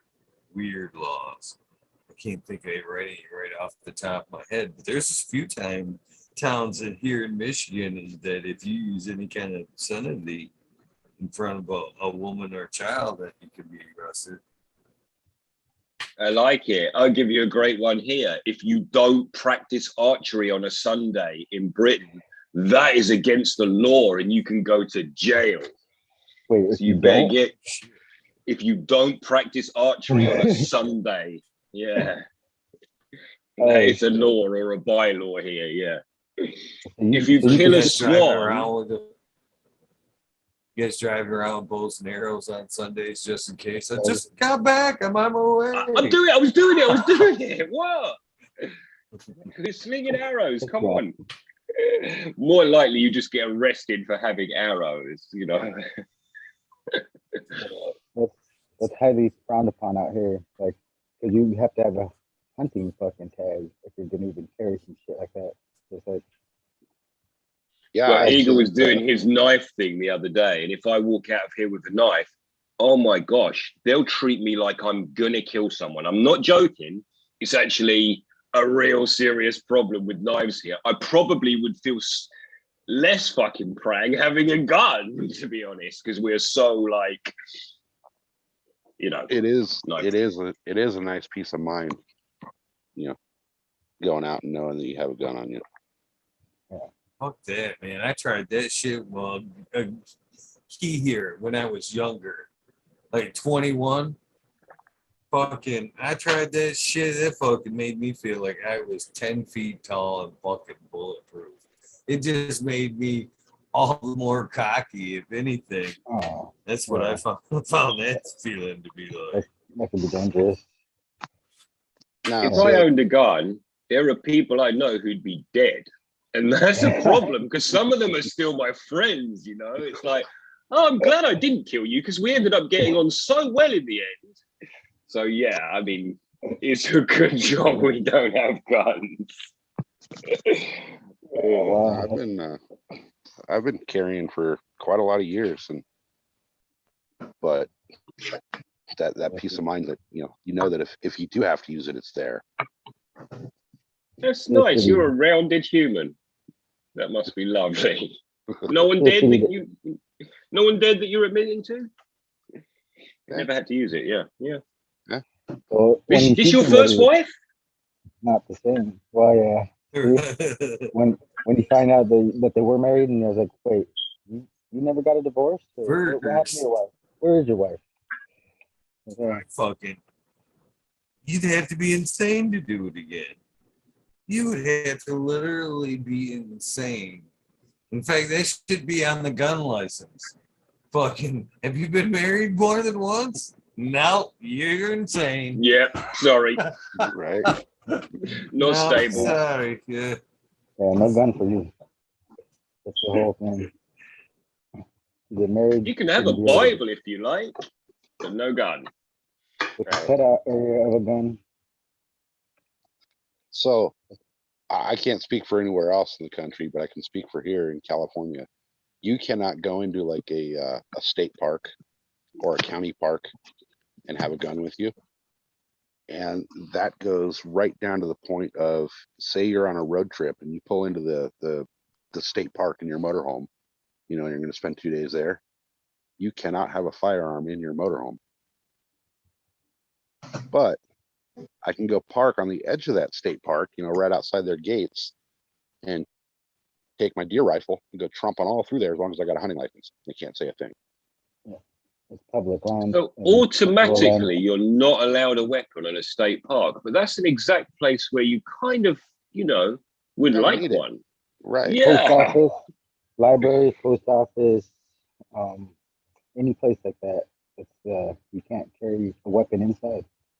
You have to Yeah. check it at the door at some places, and other places you can't even check it at the door. If you're carrying the gun here, you're fucked. Well, and that's where the concealed carry comes into. If you're Yeah, but concealing, does it, if you have the concealed carry permit, does that negate what you just said? Those exceptions. no, This Right. is a mad You still have conversation. to. You still have to. In Ireland, you can't even buy a toy gun. You do know that. They don't sell, when we were kids, we didn't have cowboys and Indians because of the trouble. Oh yeah, I never knew that. You couldn't, Fucking yeah. hell. We are in Ireland, you can't even own a firework. Okay? You get fucking done for firearms. It's like having, you might as well have fucking, yeah, the whole lot. An actual mad. issue, yeah. Yeah. Chinese, I get it. It's crazy the way we Chinese. all have a little, yeah. That you can, Oh. like, I couldn't believe it when it was in America that you could, like, especially when you went, say, into New Hampshire, and straight over the border, and the first place was a gun shop. And it was like, wow. It was just totally blew me away in a, yeah. we That's the whole used to have, diploma. To make we a used to have shotgun shell. oh yeah, Put the primer in there. Cap it with the plastic on the top. Well, and I bet at some point you could have bought a fucking firearm at a fucking liquor store in Texas. well, and They'll that's give what you one in Tennessee. Yeah. Get I there was in the I was just going to say that. Well, there's a liquor store not too far away from where I grew up. It was called Hiram's Liquor and Nick's Guns. So you could actually go in there and buy a gun, and this is before like all the 10-day waiting periods and all that. You could go in, buy a gun, a bottle, a box of shells, and a ski mask, all at the same freaking transaction. But you know what? Flower. I'm going on the other side of the lake tomorrow. There's actually a place on the other side of the lake where you can buy guns and fireworks. I'm gonna take a picture of it. I'm gonna take a picture of the fucking sign and we'll send it to you on Instagram. Probably alcohol too. Yeah, no, there's pictures of their sign that's out at the street and all over the internet. It's actually kind of funny to see it now that the place is gone. But yeah, it was Nick's Liquor and Hiram's Guns, all in the same building. But then Yeah, and what this it was probably like in just New goes Hampshire. back to the Wild West where there was only one shop. This is the shop. It doesn't Right. have, it's not a type of shop, it's the shop. Yeah, it's the general store. Yeah. You know, they have everything. No, it's funny You should that have a whole trading post right across the street from the guns and fireworks place. If that helps out. see, You we can have buy to just go. about anything in the trading post. Cool place. But don't mean to cut you off. Oh no, I was gonna say out here we have to go to Nevada now to get our fireworks. I think everything should be for sale though. Everything. It's not like you can't get everything. So you should just make it for sale. Heroin, guns, missile launchers, everything. It's all for sale. Take it. It's and then Oregon. Right? They Banana, allowed all the drugs. everything. In Oregon, everything's legal. All drugs, all narcotics. Where did you Well, say? All narcotics are legal in Oregon. Oh yeah. California too. Is it? Well, I mean they're not legal, like technically legal, but Oh, they're they don't have a designated spot to use like they do. They get designated spots to use. Shit. yeah, they decriminalized it. So now, okay, so San Diego, we had a big issue over spring break years ago at the beach with two groups of college kids from out of town. Got all drunk, started a big ass fight.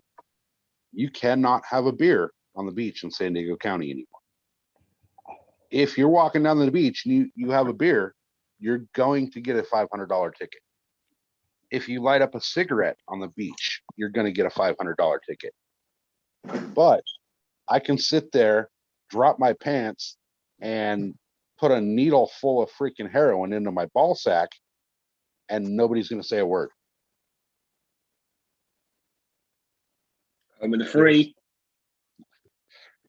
No, it's normal. I mean, it's really, we don't even look twice at it anymore. You know, you see some junkie freaking shooting up under the pier between their toes, and you don't even think about it anymore. It's normal. It's big news here. We're very excited about how you're fucking California. They'll break off. They'll steal your antenna and smoke crack out of it. Yeah. Like literally, you'll be like, "Where the fuck my antenna go?" Like I had one. I swear there was an So- It's antenna just- on my car. It's just a big dig at the left, isn't it? It's like it's just a fucking mess. But it's like, Well- yeah, I guess if I was a hobo, I'd go live somewhere nice and hot and wealthy too. Then if you need something, like if you need like some steaks from the store or something, they will go steal them for you and bring them back and give them to you for half the price. So like they're crackheads, but they're kind of like our crackheads if you know them. Like, oh, but I got to keep them around so we don't steal from me. So like I keep getting free meat or like cheap meat, you know. Like that's what I used to do on the people. Like, meat for weed, allegedly. Well, look It's at just a secondary society, then, huh? yeah. Look at places Everything, like look at San Francisco.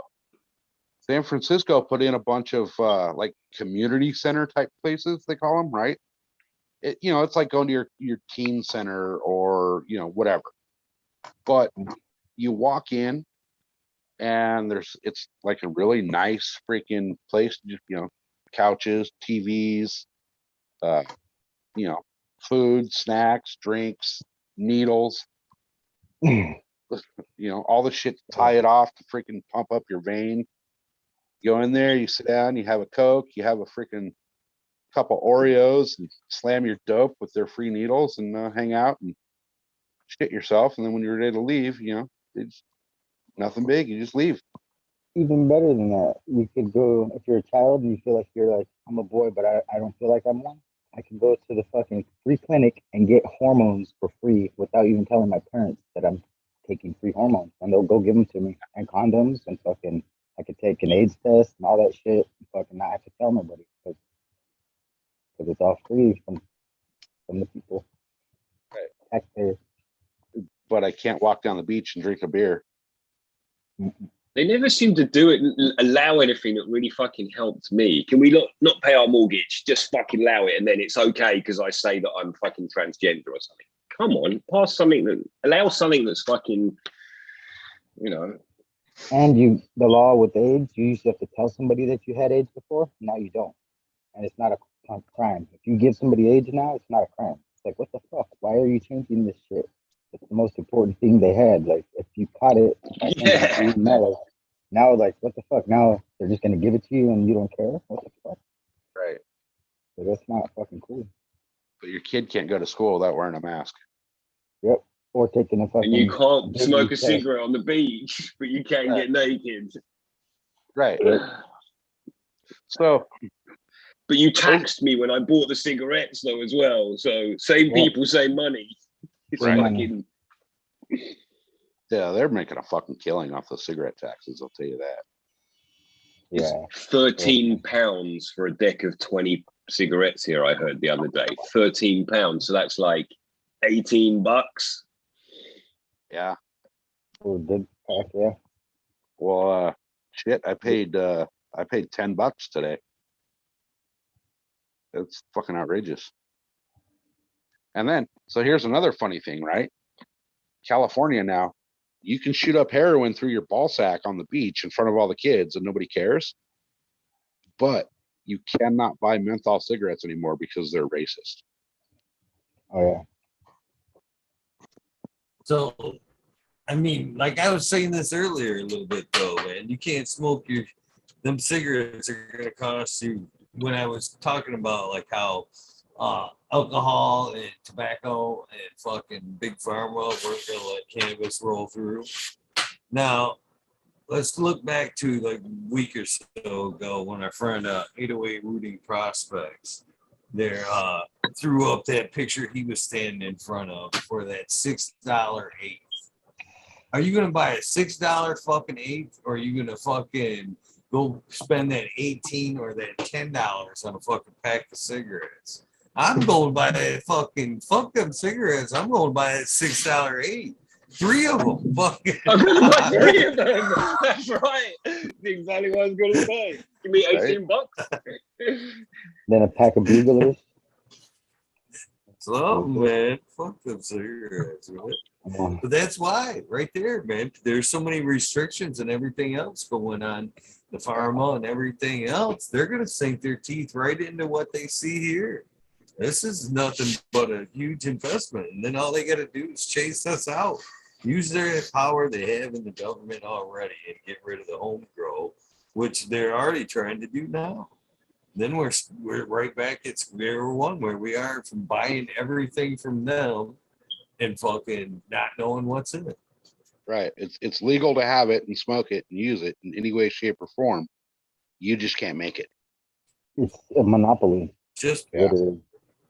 It's kind of like the It's like DMA. Thunder Dan was saying the other day, man. Tobacco itself isn't necessarily a nasty plant.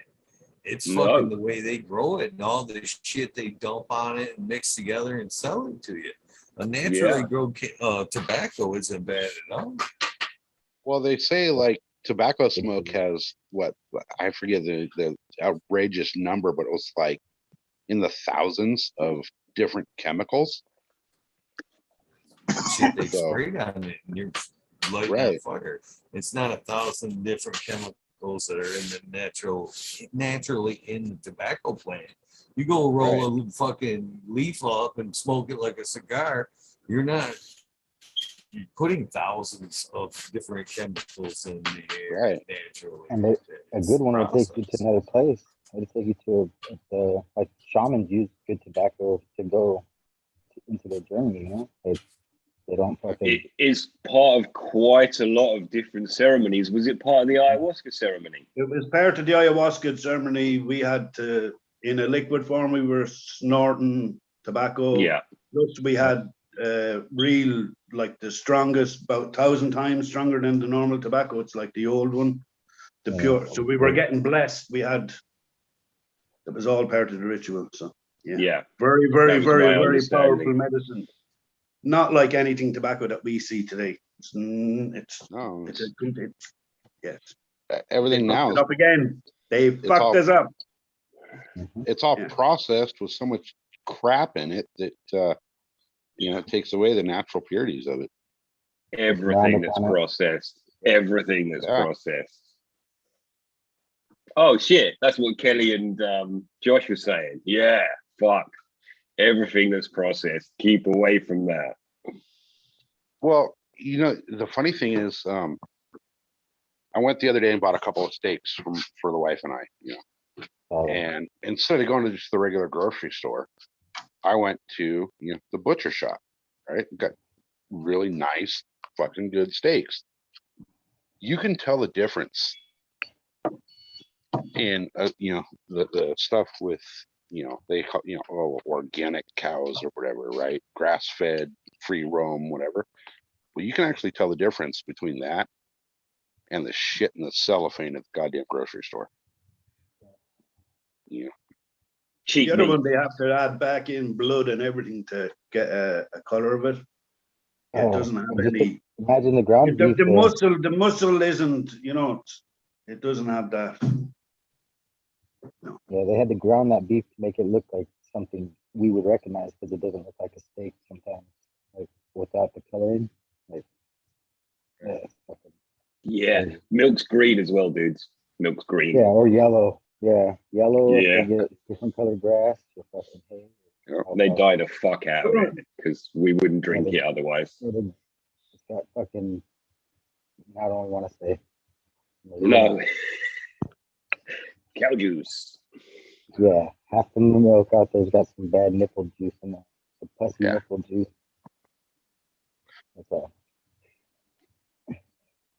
Yeah, but hey, You can goat milk, if certain people have their way here, we're going to ban cows. So we don't have to worry about it Yeah, anymore. but it's a certain way. That'd be like, but in America, that would be like banning fucking gasoline. It's really unlikely, isn't it? Like steak, No, they're trying. firearms, gasoline. They can try.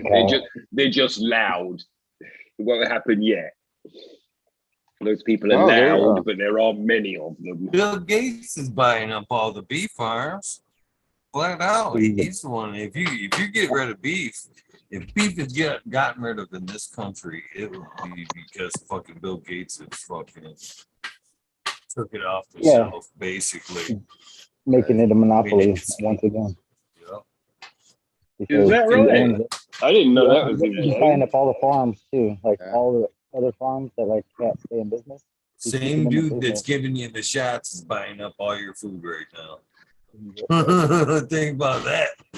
And that is when I'm in the middle of a field talking to an old man, is where I get excited about. Oh, he's like, "Oh, do you have a farm?" And it's like, "No, brother, I don't have a farm. I have a garden." But it's taking control of what you're eating, little by little. That's what makes me ecstatic. The Dutch are shutting down all their greenhouses as well because of the price of gas going up 200%. They can't produce all our fresh produce that's in our shops every day. So that's gone out of Holland, and that's going to have a huge impact for everybody. Right. Because we all know that Holland's full of greenhouses, and if they for can't what, CO2, dude? CO2? No, on gas. The gas prices have swung 200%. So they, like on their for turning the next crop. How do you put 200% onto them? And so they just went, "We're pulling it. Stop." Yeah. And they just stopped. It makes no economic sense. Yeah, what the crops that they planted 3 months ago is what's going to, and so we have probably up until Christmas if we're lucky. Who's going to fill that gap? It's going to be huge. That's going to have knock-on effects and that's just one. Yeah, that's implications for us all. Yeah. For us, for sure. California this year too, didn't they try to get most of the farmers to fucking till under water shortage? Oh shit! Yeah, man, water. Central California. Why are they doing this? California doesn't. So here's the problem with our water out here. We would have enough water.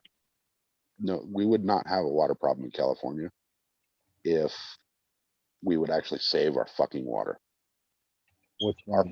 Our population has over doubled in the last couple decades, but they haven't built a single reservoir. They haven't refurbished a reservoir, and because of some stupid little fucking fish, they're letting the water out of the rivers go into the goddamn ocean. Your biggest problem in America is keeping your servers cool. Okay.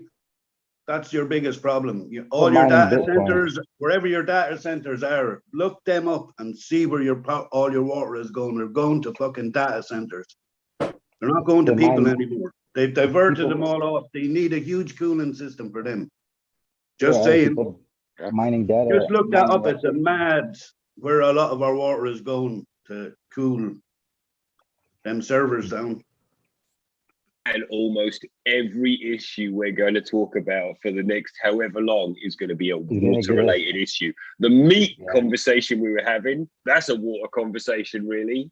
Fucking most of the conversations, they come back to water conversations. Yeah. We just had this conversation in Ireland. It was huge. They just exposed how much, because we're a hub for Europe to America. We're the branch of the cables that are laid in, that come through here are lots of people were wondering where the water was going. Water to produce you a hamburger, something like that. By the time you grow the crops and all that good shit, go all the way through the chain to feed the fucking cattle, by the time it gets to you, it's about 500 gallons of water per hamburger. Something like that. And when you say that right there, Eagle, that's what stopped me eating meat. It was when we got to that bit where it was like crazy. And the second stomach. I need a stomach to eat my food before I eat my food. Yeah, that's the stupidity. We're making grain, and you look in the fields and you say, "Yeah, we're feeding the world." No, we're not. We're feeding the cattle. That's what all that food's being dumped into cattle for it to eat. Then you eat them. Yeah, but you got to admit, cow tastes better than kale every day. Cow is, but it's the same process. I love it. Yeah, but you Vegetarians don't feel as good after eating the cow as you do the kale. Like you eat the cow, you feel like sitting on the fucking couch for a little while. You eat the kale, you're like, man, I'm gonna go mow the yard. I'm gonna go get something done. You feel good. Depends on if there are hormones. And like if there was no hormones, then yeah, like you feel great. But if there's hormones, then you feel like shit. So like all that processed meat, man. Yeah. But we get fresh shit out here a lot. So like we went to the butcher shop and that shit looks so fucking good. That was like amazing. I was shocked. Yeah. I like I'm flex, so I will eat meat when I want to, but it's nearly never. So, but it's never sheep meat now. It's usually just fucking beef.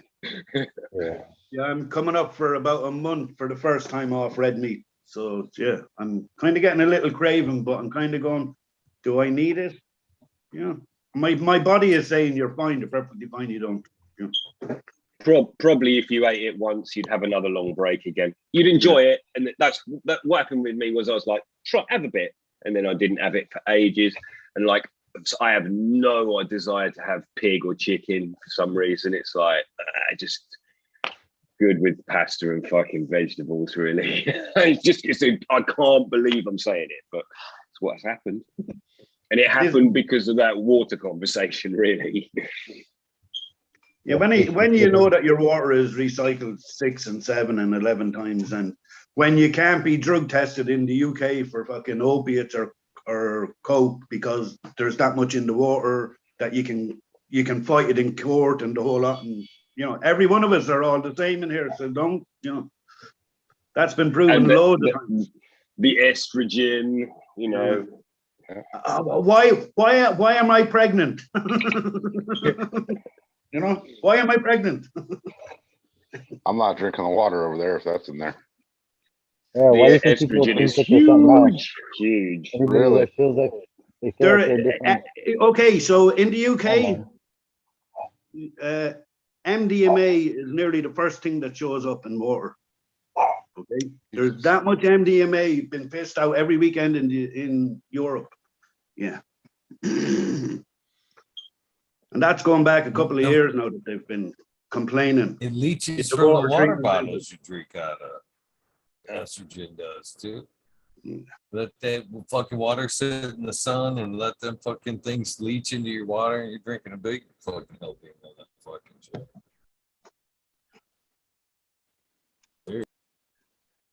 And that all comes from the pill, right? Yeah. That's right, is it? Yeah. Yeah. That could be the problem. That could be the little. Yeah. Yeah, the great idea. Put your pills down the drain when they're expired. Fucking. Right. I'm talking about contraception pill. The estrogen in the waters from so many women being on the contraception pill. They're just pissing it out. Oh yeah, but when we get rid of our drugs here, they tell us to flush it down the toilet.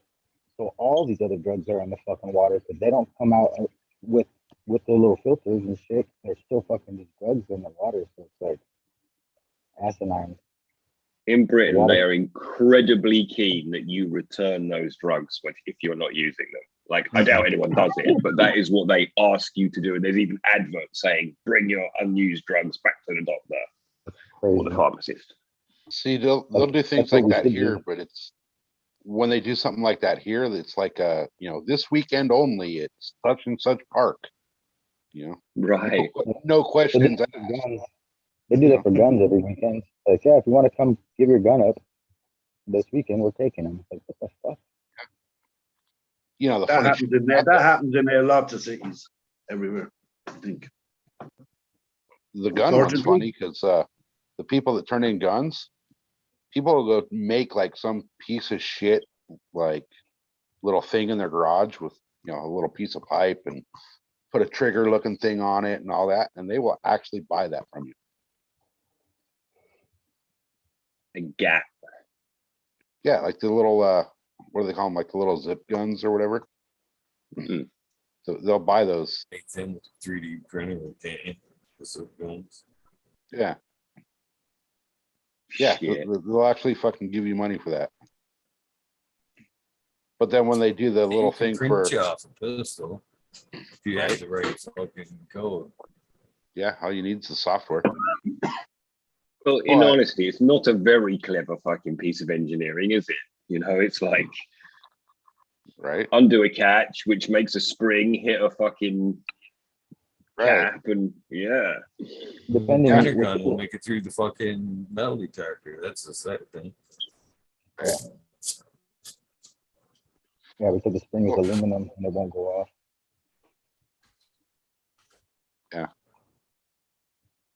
But then Right. if you get caught with an AR-15 in California, you're a fucking criminal. If it's got the fucking fully auto or any fucking auto, any type. Well, not even one not click, even fully auto. one bullet at a time. One bullet at a time. California now with the AR-15s, to load it, you have to take it. You have to fucking break it in half to load it. You got to take the barrel off to load the freaking gun.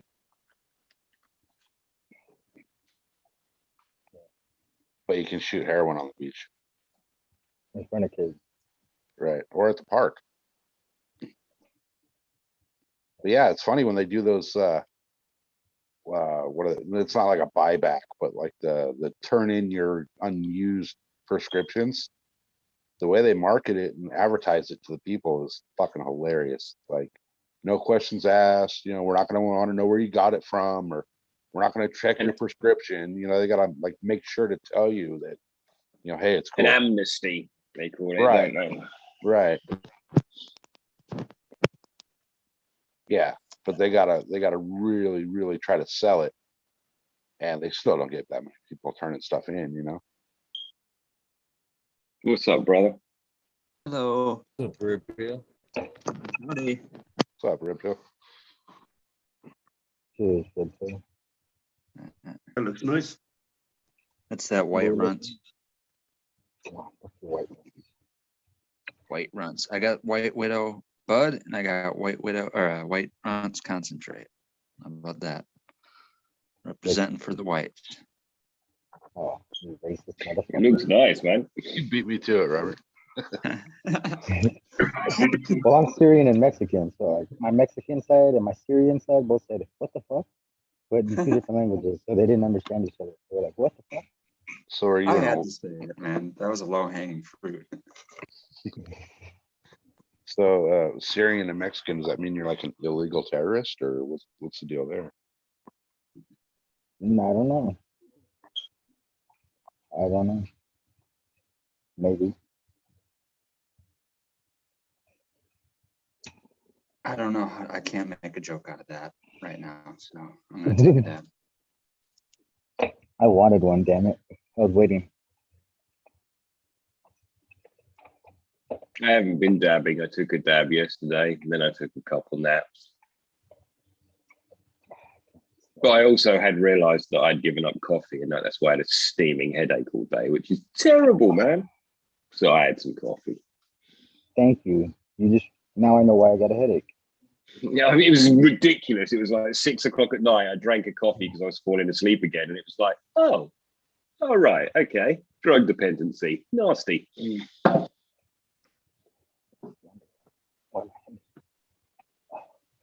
want to get some Dragonfly Earth Medicine cocoa, but I just think I'm not going to like it. I just like would love coffee it. too much. You would like Yeah? it. Yeah? You would like it. I'm doing the same thing, so okay. It's like I just had to get used to the little cinnamon taste that's in there one. Yeah. There's the small jar if you want to get the small jar, just so that you don't buy the big jar. Just go there as well. What are you doing? Just putting hot water on it? No, I'm using the cocoa, my oat milk. Yeah, how do you make it up? I don't really know. Do you put it with milk? 2 spoons.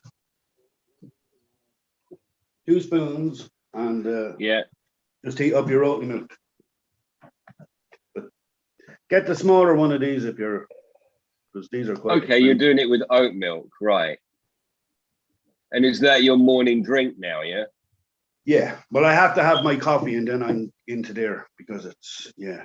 I'm slowly, and then I'm just going to hit it, and that's it. Okay, But I've cool. knocked the evening ones out. I've knocked the evening coffee because that was like, yeah, I used to feel jittery. You know, it's not a nice That's my that morning feeling where one. you're jittered out and it's Yeah. like, ooh. And then I feel like my anxiety levels have reached, and that's not why I should be coming down in the evening instead of, yeah. So but it's part and part. You're saying exactly what I'm thinking. Yeah, it all goes hand in hand. And look, our addictive personalities, 6, 7 cups of coffee with 2 or 3 spliffs in the morning, no problem. We're chatting with Eagle, yeah, boom. Then I'm fucking wired for the day while you're all sleeping. Yeah. Yeah. So yeah, Trimming learning while curve. gritting your teeth and yeah. Yeah. Last question, where did you buy it? Because I can't find it anywhere. I'll send you the link. ION Distributions. Cool. ION Distributions. Cool. Or go to you've been on the Hemp and I. Just go to Hemp and I, and Okay. he's that's who it is. Great. Yeah. Magical stuff. Yeah. You're Magic. enjoying it. Great. There's a load of mushrooms in it, isn't there? Yeah, there's 7 or 8 different kinds, all handpicked by Kelly and Josh as well. So, and their kids. So, yeah. Amazing to have them on that journey with me when I was on the ayahuasca. I felt very safe in that sense. And because I brought the jar and I shared it with everybody, and some people had never had that experience before. So it was like, yeah, it was a good, yeah, we got really good energy. Seem to unite. Yeah. Yeah, it was lovely in that sense that we all then were able to share the one drink. And because we were all coffee heads as well, and it was like, where are we going to get our little fix, you know? But only having like little shot glasses, not making mugs of it, like make a small, because if you leave it set, it'll kind of set as well over it, like thicken up as well, nice and creamy. So it can, you could nearly make a pudding if you left it overnight. Okay, so you could add berries or anything like that into it and leave it soak and have it then as a, yeah, you could. But on a day-to-day, you're having how much? A mug full? Maybe 2. So that's 4 teaspoons. So two large teaspoons in a mug, and yeah, your happy days. That little dependency thing is, yeah. Coffee is a woeful addictive. You know, as much as me kicking my nicotine habit as well, because of over here we would have always rolled joints with nicotine, with tobacco, and it was like part and parcel, because as well as you don't have quantity over quality, all that. So you're.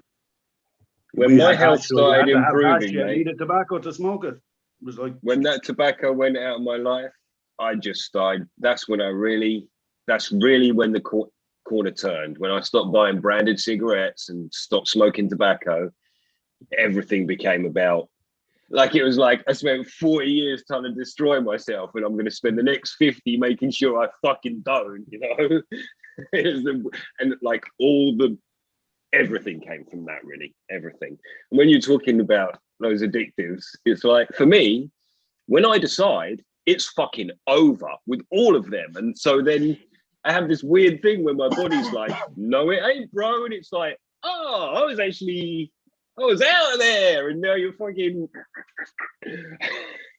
Yeah, I had a problem when they produced the tobacco the other day, and it was like, can I get my weed out?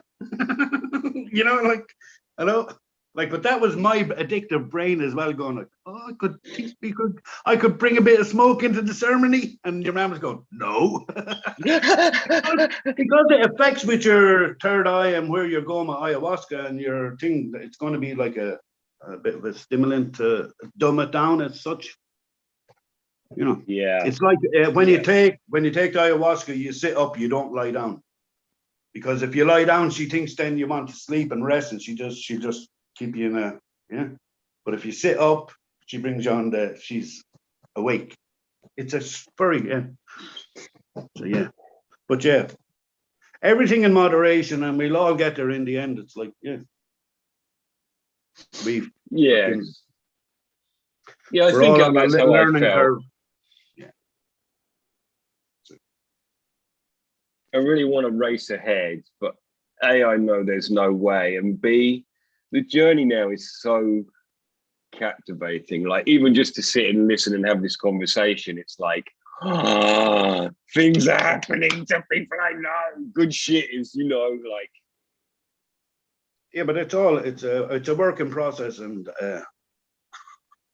I had another magical experience last night, so it's like, yeah, life is changing for the better, in a sense, and we're all on the path to happiness, Keep it simple, the simple little things. Yeah, we're all here just to show one another the way home, I think, in that sense. Guiding lights everywhere. Yeah, which can be We're a so bunch of lost easily souls. missed. We really are a bunch of lost souls, and our ancestors are just gathering us up and just going, okay, here you go. You're doing really good now. Here you go. We're going back as well to our more plant-based in that sense. Yeah. Boom. So boom. What's up, Boom? How's it going, guys? What are we looking at there? That's some GMO. Yummy. Show that again, bro. It's a chunk, huh? Oh, yeah. Nice ones. I don't know. I didn't think it was that gross. I was all worried. Someone in this room was telling me, GMO is nasty. You won't like it. Oh, no. Everybody listening can guess by one person making their space who it was. I'm going to end up running it. No, GMO I I like it. like a lot, but to me, when I've had it, the taste on the palate isn't as loud as it is in the nose. You get that with that? No, I don't get any garlic or mushrooms or onion or any of that shit Right. that people have said out of it either. I Yeah. get more of a perfumey thing out of it, honestly. Well, I actually get the onion. I can see where Onion? people can pick up like an onion. Like to me, Trying to get it an always comes armpit, across. like armpits or something like that. It does, yeah. It has a little bit of BO funk to it, but I get a straight up onion rings, like Burger King onion rings, terpene from it. So it doesn't come across as much in the taste, though. Is what I'm saying. It's like too loud of a monoterpene. It's not, doesn't coat your palate as loud as it hits your nose. Everything you're saying sounds disgusting. All right. Yeah. Onions, any of that. I don't want any of that. I get none of it, honestly. I didn't go 85 days on it or any of that either. So maybe if you really let it mature out, that extra gross funk comes. But yeah, just like a floral, more OG than anything else. It was a good run though, Boom, huh? You and I followed each other with a couple smashes there, I reckon. Yeah, it wasn't bad. Was this the run you weren't going to do? It's not. You're after that one now, aren't Yeah, we're after that you? one. Yeah. The one I wasn't going to do was a 6-pound harvest. That's my record. 3 a light, 2 lights. That's ironic, Yeah, isn't it? I'll probably never beat it. But, No. yeah. Right now, I can't put a plant in the ground. I just can't bring myself to do it. I'm like, just wait there a minute. Just fucking wait. I'll be back. I promise. But Hey, I don't know where the conversation is going, if anyone has anything to say, but I was watching a little bit earlier. We were talking about hydroponic nutrients and the blue planet and stuff, and going back to like 5 or 6 weed nerds ago, maybe even longer than that. Eagle, were you talking about crop salts back maybe a few episodes ago? Yeah, I ran crop salt. Okay, You and you ran it said pretty one of the early things that though, they eh? do is they'll like formulate someone else's whatever proprietary thing and then give it to you at a third of the price in a dry formula. That's not fucking that's not crop salt. That was Generic fucking nutrition. generic yeah, there you go. Thank you. Okay. Yeah. They're still around. They'll do pretty much any blend of anyone's base or anyone's additives or anyone's. Yeah. Apparently, it's Third of pretty the easy to get people's stuff analyzed. Is what it seems like. Because everybody's kind of, all the big dry nutrient guys, the Athenas, the Floraflex, the crop salts, they've all gone to the same formula. Everybody's got made big bud and dry now. Crop salts originally didn't have anything. They were 2 parts veg, 2 parts bloom. And now they've got a big bud and a cake and everybody's going to be the same fucking thing here pretty quick.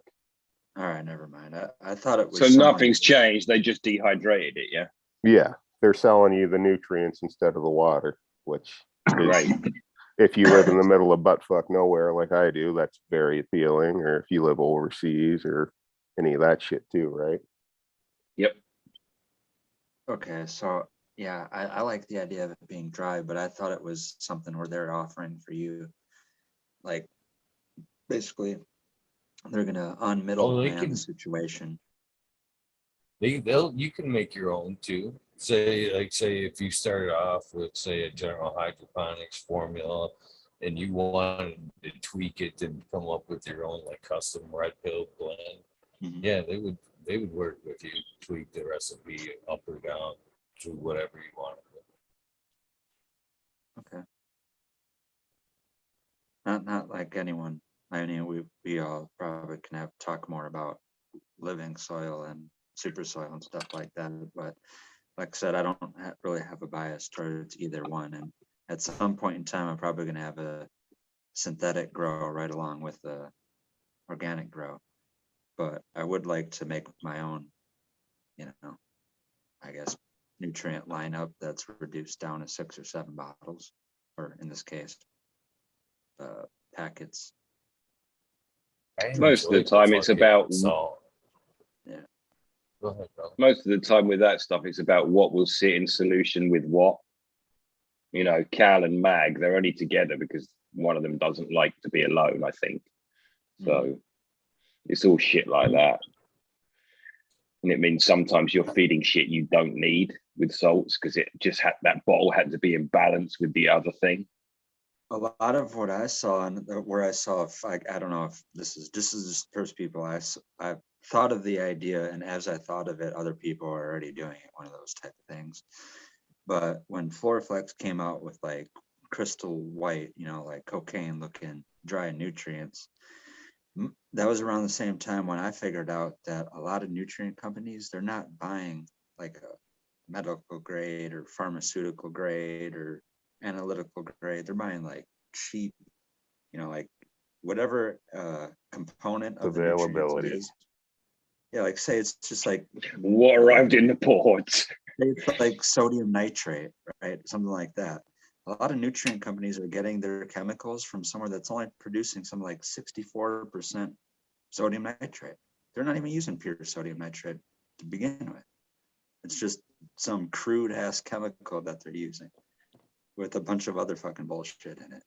That's why it's so cheap. So people are like, dude, you can get a whole bunch of chemicals or whatever, a 50-pound bag for like $2.89. Like, yeah, that's because half of it is whatever the chemical you think you're buying in the first place. So yeah, the more finer, higher analytical quality or the stuff that's just pure, basically reagent grade, 99.99% whatever chemical you intend on making because it's good for plant food. That's what I thought of, but actually that runs into a whole lot of things, and that's why people add like pH stabilizers and other chemicals like preservatives to basically keep nutrients in solution, because once you do use those high purity of chemicals, and say you're using like a silica something with a calcium something, they'll literally react. They'll just make a fucking chemical reaction and form an entire nutrient. So it's a little tricky that way, but yeah, it makes the cost of the I guess, per gram or per pound of the nutrients go up, but it makes it stretch a lot further instead of like using 5 grams per like 10 Jungle pounds or something. Boys make the price per gram go up. I'm against Jungle Boys. I'm sorry. I don't believe that there's any quality in anyone that can grow that big of a company. Oh my God, I'm against salts. I'm not against the Jungle Boys. What? You should be against the other way around. You should have low expectations of anything you're going to get with the Jungle Boys sticker on it. And you shouldn't knock something that is more of a bias thing that people kind of take the ideology approach and kind of do the same thing, like vegan versus eating meat. You know, it's like you're going to go to hell if you eat red meat. Somehow people do the whole global warming thing and we're going to kill the earth, Mother Gaia, if you use synthetic nutrients. The CO2 in the atmosphere and the oil. I'm quite worried about turning soil into dust. I'm less worried about that other shit you were mentioning. One of my biggest worries is big agriculture, if I'm honest. No, that's different though. Big agriculture is something that is a domestication of human problem. You know, it's not different. It's pouring salts endlessly onto the same bit of fucking soil. You can make a food to have a whole pantry and root cellar full of canned food and jarred food, and just like a fifth of an acre to fuck with. But no one takes the effort in doing that. I'm just telling you what concerns me. You can't say no. It's one of the biggest concerns. Well, like I said, it's like we're going back before I got in here when you guys were talking about what the government makes regulations and mandates for. There's a agenda to, you know, depopulate people, and the people that they do keep around, they want to keep stupid and basically useless in a competition sense of things. You know, they don't want you to have too much power, have too much influence, and even if you are a normal, healthy person, they want you stupid, and they want you to follow their orders and, you know, all kinds of things. Anyways, let's go back to what we talked about. But along with that comes not having control over how much longevity you have here on Earth. And we were just talking about cigarettes and drugs and all that kind of things, but that goes into it too. Like, it's A-okay, you know, as much as they want to protect you from the coronavirus, it's A-okay to do any other thing that harms your body. You know, no one's trying to help you from doing something that's going to lower your life expectancy, but we got to, you know, shoot everyone up with vaccines for corona's sake. They never stopped selling alcohol, never for a second. It was essential business. You couldn't close the liquor store. It would be illegal to close the liquor store. Which is just bonkers, because there's medical benefits zero. It's just I mean, the shit they've shown us is fucking mind-blowing. We've passed a law here where if you don't have a vaccine, well, you probably already got this law. If you don't have a vaccine, you can't go and look after old people and wipe shit off their fucking, you know, like, what? Like, how does me being vaccinated stop me caring for you? So that's the thing, that's Orwellian. You read the book, or I guess there's some movie, I guess, I don't know, probably. If you read the book 1984, that's what it's all about. There's like 7 things. George Orwell, we learn it in school. People being mind controlled, and one of them is double think, and it's exactly that. Like, something that you should have like some kind of common sense about. Like, I'm wiping poop off of someone's butt, and I'm worried about the coronavirus, right? It's kind of, this is it, and it's kind of like this program you've had me watch, dude. Most of it's quite whack, and it's not like, but what it is there's something going on in each episode that makes you be like, oh, I'm doing that, or oh, yeah, that's what's going to happen, or whatever. Yeah, you know? no, I love it. I think it's a masterpiece. I literally think there should be like that's a Channel 4 thing. They're quite acclaimed these days. It's a British company, and it's worth quite a lot of money now because of they're in demand for the kind of cutting edge stuff they're doing. I love that guy, creator of that show. If I had an interview show, or podcast, that'd be like a top 10 guest of mine to interview. Yeah, there's been some thought gone into it. It's kind of creepy, and because there's some definiteness about it. Like, fuck, that's exactly how you'd act if that was the thing, you know? Yeah, I think it's a lesson. Like I said, maybe there's lessons to learn before we do things. I really wish people should watch that before they think, that's what you should watch before you consider things. Like, I don't want to give too many spoilers alert, but there's ones about artificial bees. Bees are now extinct, and they have little robot bees that do the pollinating. There's nothing that could go wrong with that, right? The first one I started with was the one where you can record, or you do record everything that happens to you. So you've got a little thing back here and it records everything. And the way that changes everyone's behavior, you're like, well, that's exactly what I do. Like he has his fucking interview and then he rewinds his interview 30 times and watches it back, watches the guy, watches what he says, watches the other woman. It's fucked. That's exactly how you'd carry on. You'd spend your whole life analyzing your life. I won't say any more about it because there's so much more to it, but it's like the man goes, everyone's crazy. They're all crazy analyzing everything, and there's no more living being done. I watched the first 2 episodes and I'm like, I don't know, this is a pretty fucking weird show. And I watched that one and I'm like, damn, dude, that was fucking a masterpiece. That was perfect, that episode. I loved it. That's what got me hooked on that show. It made me watch more of it because the first 2 episodes, I'm like, ooh, this is just kind of really weird. I don't know. I can pay attention to it. It's got me captivated. And then I watched that one. I'm like, oh no, whoever made this show literally gets like where this is all going to. If anyone doesn't know, we're talking about Black Mirror, by the way. Sorry, anyone who's listening to us. I don't know. It's great, man. Like I said, it's a lesson. I think people, if they're skeptical about things, where people might, if they go back to it, where I think it was a delay of progress. I don't think it was as much to worry about other than where the direction of things were going. But the first time I seen this in real life was the fear that everyone had about Google Glass. And, like 2013, 2014, around that time, we were supposed to make a head in a direction towards devices that we hold, like what I'm on right now, cell phone, little flat display.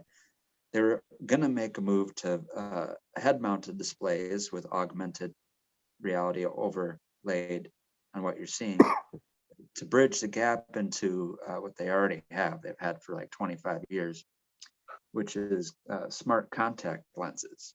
It's literally a contact lens that you can wear, and it's got all the displays and all that kind of thing, and you can work Bluetooth and all that kind of stuff. They're that far ahead. But anyways, to make people used to it, they wanted to get people onto the Google Glass thing. And then everyone was like, wait a second. I swear I had that Google Glass thing on my iPhone 4 for like a week, where in my Google things, I could hit the voice thing and it would take what I said and translate it, or I could hit the camera and point at something and it would find it on the internet and tell me what it was. And it was gone like fucking quick as shit. But I swear to God, we had the old man, the wife's father, had just a thing, and he didn't know what it was for, and that's rare for him, right? It was some kind of tool. So I took a picture of it, and it was for pulling tires off of old style vehicles. I had to wrap around and push the axle out to get the tire off. That's what it was. But we had no way of knowing. I used the Google Glass thing on it.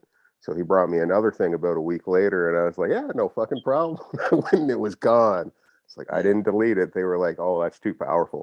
That already works too good or something. Well, something that people should have already been aware of and did become common knowledge. I already knew this, but where it became public common knowledge, like in the mainstream, I guess, lexicon, was with the Julian Assange Vault 7 thing. And they're like, well, I guess people had a little hint towards that with the what's his face, Edward Snowden. But basically knowing that technology spies on you, is recording everything that we do. So even though you should have known that already before Google Glass even came out, people were like, wait a second, that thing doesn't have a red light when it's recording. So people are just walking down the street recording me, and I'm just minding my own business. I don't even know someone's making a film of me, and they're going to post it on the internet. It just made people ultra paranoid, and that's what stopped. Not saying like it's a good thing, that's not what I'm saying at all, but we should have already on a move to head-mounted displays as far as the devices that we use for communication and all this kind of stuff. Because, like I said, they already have contact lenses that can do basically the same thing. There's actually a guy on YouTube. Of course, oh man, there's been so many great statements starting off that way. There's been a guy on YouTube, or there's a guy on YouTube. Anyway, there's a guy on YouTube. He's got his own little home shop. That's pretty awesome. He's got his own like expensive machines that he's bought, and then other machines that he's made. But basically, he can manufacture just about anything in his home shop. And he made a LED contact lens, and he just did it for DIY sake to show you that it, you know, basically like a proof of concept. And all it was made was with one red diode. But you could do different kinds of little displays like the time and different symbols and stuff like that. Oh yeah, little kind of pop in your eye. My phone's still got the Google lens on it. I actually was starting to fuck with it there for a second, but they wanted full-time permission for everything. Sometimes you can give it the option of like only this once or only while you're using this ad, blah, blah, blah. It was like all or nothing. You either give it to us all right, and you know why I didn't. The other reason why I didn't click accept on that, because most times if it was an app, you could be like, all right, I'm gonna fuck with this for a second, delete. You know what I mean? But you're not taking Google off your phone. Once they trick you into that accept, that's fucking forever, damn near. Ain't it? How you go back about getting that undone? I don't want them having access to my camera and microphone all the fucking time just because I wanted to use lenses. There's some people actually that believe Edward Snowden's a bad guy, but something I learned from him, if it's true or if it's not, who knows? I'm gonna run with if it's true. But I'm fucked either way, because longer than I've been alive, apparently, they've had the technology to record people on either cellular devices or pay phones or TV cable boxes and all that kind of shit. He says if the first thing that he knows of goes far as back as like 1986 or 1990. That means pretty much any type of electronic device been around basically has the capability of Any recording computer shit. chip. Yeah. Any computer chip. Another There's the thing they want to microphone. do is make the Internet of Things. People might have heard that, where they literally want to have like my dabber someday will be on the Internet of Things. My dab rig will be on the Internet of Things and all that. There's hundreds of billions of things, trillions of items and all that. So that's, I mean, they know they can do that because since the 80s, basically, they've already had hidden communication devices implanted in Furbies and whatever the fuck else. Yeah. But what was I gonna say? Damn it, you stole my. I was gonna say something. Oh, every computer chip and every LED light is a fucking microphone. So yeah, the fuck. Worst one you can have in your house is the Alexa. That thing, not only does it listen to everything you say, but it will dial 911 on you.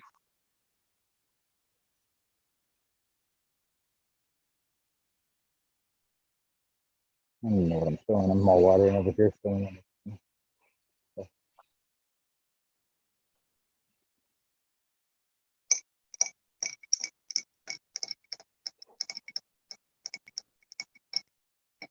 Is it? Yeah, you muted Green 13. I said, all right, my friends, I'm going to call it a day. Concentrate on what I'm doing here. It's been a lovely morning.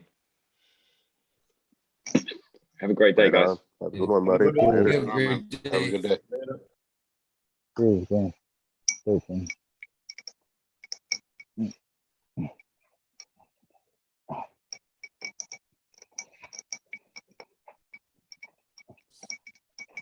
Probably is a pretty good place to call it. It is 5:14. I gotta get some rest. I gotta get fucking. Well, today's gonna be a good day, man. I get to fucking trim and fucking dust off the trim tools in a fucking bit, man. I can't wait to get my saw out. I've got a beautiful Hitachi 12-inch with the lasers on it and everything that I love. I love that thing. So SoCal just bolted. Cheers, SoCal. But appreciate you guys coming on. I always hate it when I gotta end it.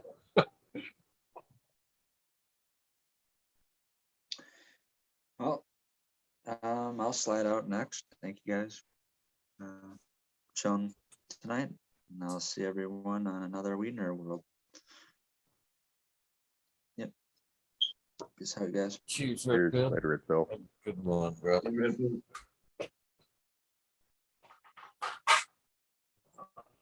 I'm going to jump. It's always a pleasure. Boom. Yeah, Red Pill. Yeah. Robert, Eagle. Have a blessed day. Yeah. Dude, brother. Thank you very much for facilitating this. Love you. Love you too, man. Mr. Boom. Cheers, Glad guys. you popped in, man. I'm always Yeah. happy to see you, man. I'm glad when I can make But- it. I go to bed at 8 throughout the week when I sleep. So when 8 hits, I am done. If that alarm doesn't wake me up, yeah. I got up at 1:20. I was like, great. So I won't be able to pop on. And you were on for the extra hours. So I was like, oh, fuck. Let's try to slide in there for a bit. Good to see everybody. Beginning of COVID fucking time spoiled us, man. When everybody had their fucking time off and couldn't hang, Yeah. man. It's a good time, so good Yeah, time. it sure was. It's good to see everybody still, though. Keep in touch. Green fingers. Eagle. Cheers, boys. I'm out. Cheers. Have a good night. Good day, brother. All right, Eagle. Have a good day. Weed nerds, go plant the seed. If you don't, you're not a weed nerd. Love you, Eagle. Love you too, brother. With that being said, thank you for tuning in to episode 519. Sorry about the mix up with Potent Ponics. Not sure what happened there. You knew the show was going to start at 11:30. I get a little irritated sometimes, but I'm glad to have you guys in the security of the Weed Nerd world. So that being said, let's get to the shout outs. I'm going to skip them tonight, knock them out real quick. Get some music going here. Right. Try to start us off. Yeah, so Gary Clark Jr. When My Train Comes In. Good fucking tune. Good fucking.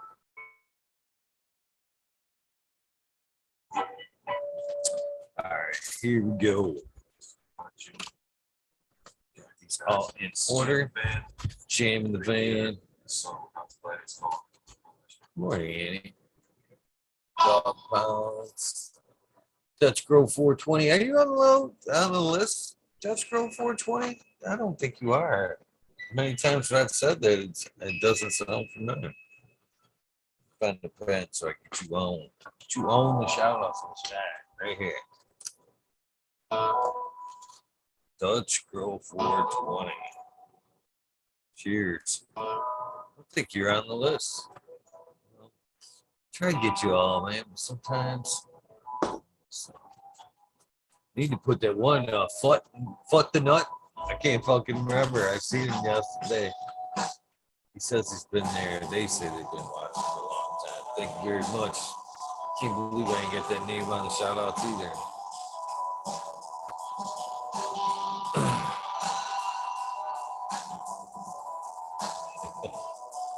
There you go, boy.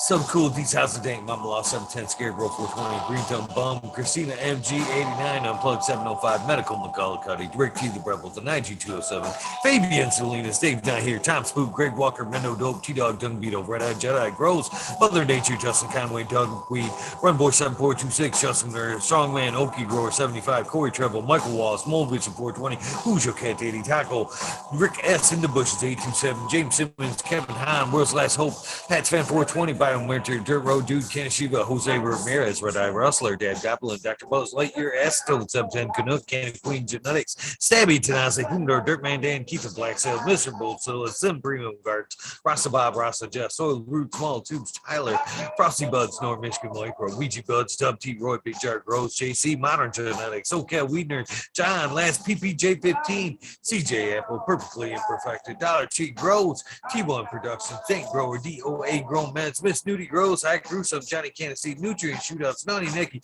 So In Slammer, NNY, Pixel Monkey, St. Bernard's Observation Booth, Cold 420, High Spy, This Man of Cheese, Stu Mood, Mug Grower, Candy Crate, Loki Grows, Sus, This Guy, Burton 79, Polish Hammer, Midwest Outlaws 31 in chat currently, Voodoo Ultras, Pesto, Nerds, Kelly Connection, Wolverine Grown, Big Chair Grows again, Wood Jimmy One for Life, Late Way Back Farmer, T Block, MMP Nations Creations, Amberlonic, Psychedelic Warlock, Artist LD, Sir Shaky Rob, Big Day 420, Brent Window, Big Ed 1961, Madam Y, G3, The Green Click, JK Triple G in chat, Mr. Sprinkley, Brittany and Tyler, Lisa Hope Farms, Lisa G, John, BG Crazy for You, BGW, G420, Dr. Budswell, from OG, Arthro, Sensibilia, Arthro, Just Space 420, Beach Coast Grower 420, Sir Howe, Trade Malone, Keep It Real, Hagginson 420, Sub Zeppelin Audit Everywhere, BT Double D, Rose, Bangus, Green Puffin Man, Alex Wick, Chef Life School of Crop Pills, I love it, Green Mountain Grower,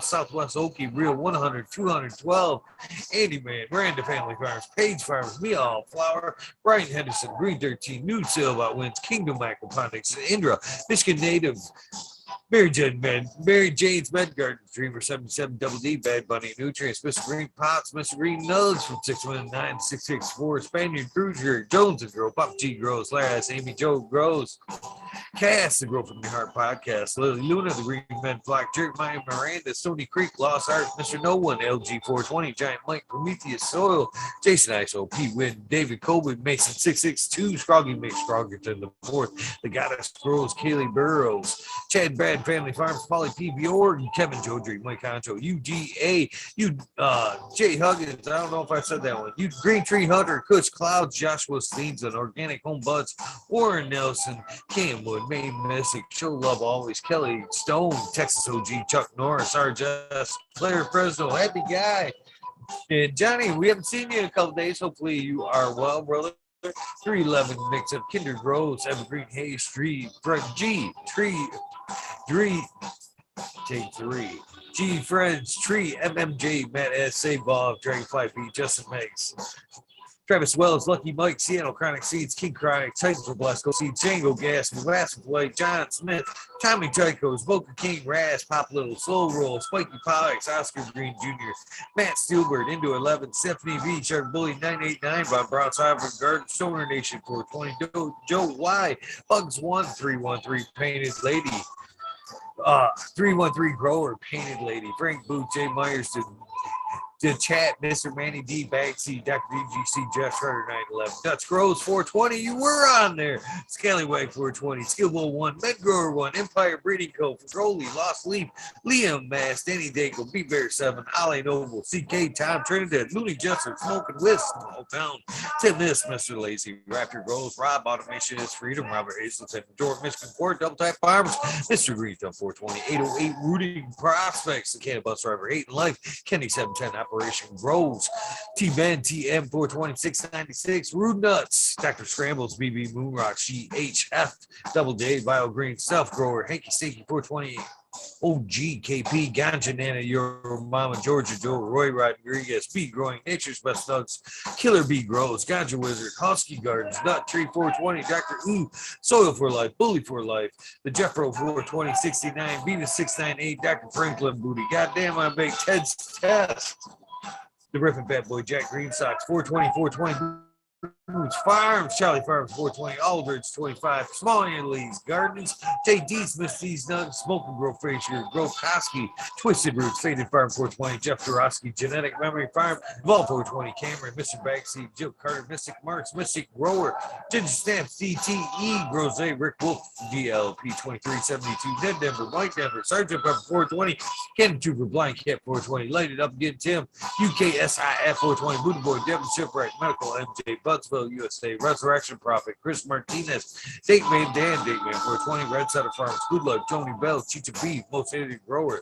The Major General 420 Army, The American One, W Digger 714, Sharate, Kenny O's Genetics, Mountain Skies, Ready Hit That Hot Bar, Chris Mertz, Ian, Save Robbie, Sergeant Live, Hefe Cam, Finger Lakes Finest, Dozer, Ridge Patch, Dozer Moon, Southern BT, Medical, Chair Bear, Plus One Mushroom, Secret City Pioneers, My Little Tent, 24-2 Spacewalker, Christian, T. Barrington, Heart and Soul, Homegrown, Mike B, T. Dwayne, East Coast Will, Heidi Day, Galactic Gardens, John Smith, Liptis, My Natural Farms, Pacific Northwest, Seeds, Roscoe, Paul, Lemon, Hopeful, Trench, Rita's Juicy Life, 420 Grant Manning, Mary Bond, Sammy Sizzle, 98's Colas, Chris Wu, DK Trades, Vision Creator, Guru, The Kind Brew, Contamination, JJ Wires, Dan the Indoor Man, Gromies, Homies, Hamilton Smoke, Clip Smoke, Keystone, Can of Flag Big High, Big Keystone, Can of Flag Big High, Keystone, Can of Flag, PA, holy shit, Big High 710, Eugene Greenleaf, Ace Drew Hustle, Fred Dirk Carlos, North Arizona, Beer Grove 420,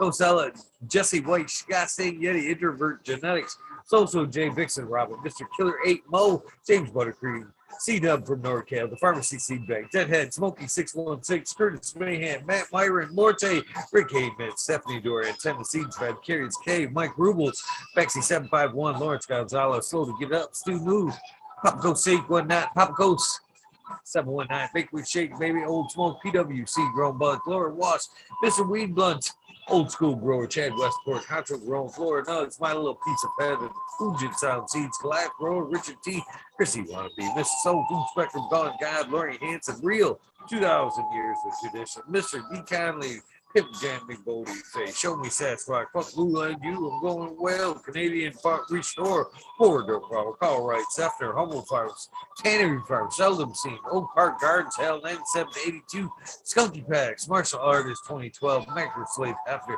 Daniel McDizzle, Medically Fake, Robert Mr. Green Figures, Motherfucking Thomas, Rancher Close of Plenty, Funky Balls, Andrew Chappell, Bobby Lynn Beats, Trench Digger, Mr. Mac, Tony Lake, Baloney, Bill S, Weed Peace, Tater Delicious, Minty, Country Roots, Huron Fire Genetics, Earth Creeper, Big Ray 420, Teeny 101, Bugs and Hazard, Mr. Club 14, Peter B Man, Farm 616, All Up North, Max Ruby, Timothy McKivitz, Neo Justin Bean, Socratic 88, Fat Belly Real, Jennifer Steele, Cannabis 03, Turf Farmer, Shannon Stevens, Carlitos, Latinos, Guard Gator Country, Mr. Speed, Wolstein, Firesaw, Wally Wookie, The Goddess Groves, Ross Bob, White Feather Groves, Ernest Rooms, Toe Grows Dank, K-Man Grows, BX Gunner 81, Smith Dude, New Grows, Sean McCann, Jay Monks, Dank Agenda, Walla Walla, Cannon Grove, Fall Dog, Huron, Cannabis Council, List, Parish Rock Band, Justice Mick, 420 bin, Fresh Grow, Driving Herbs, High Boy, Your Mailman Grows, We Be Growing, Australian Grow, Love for the Blitz,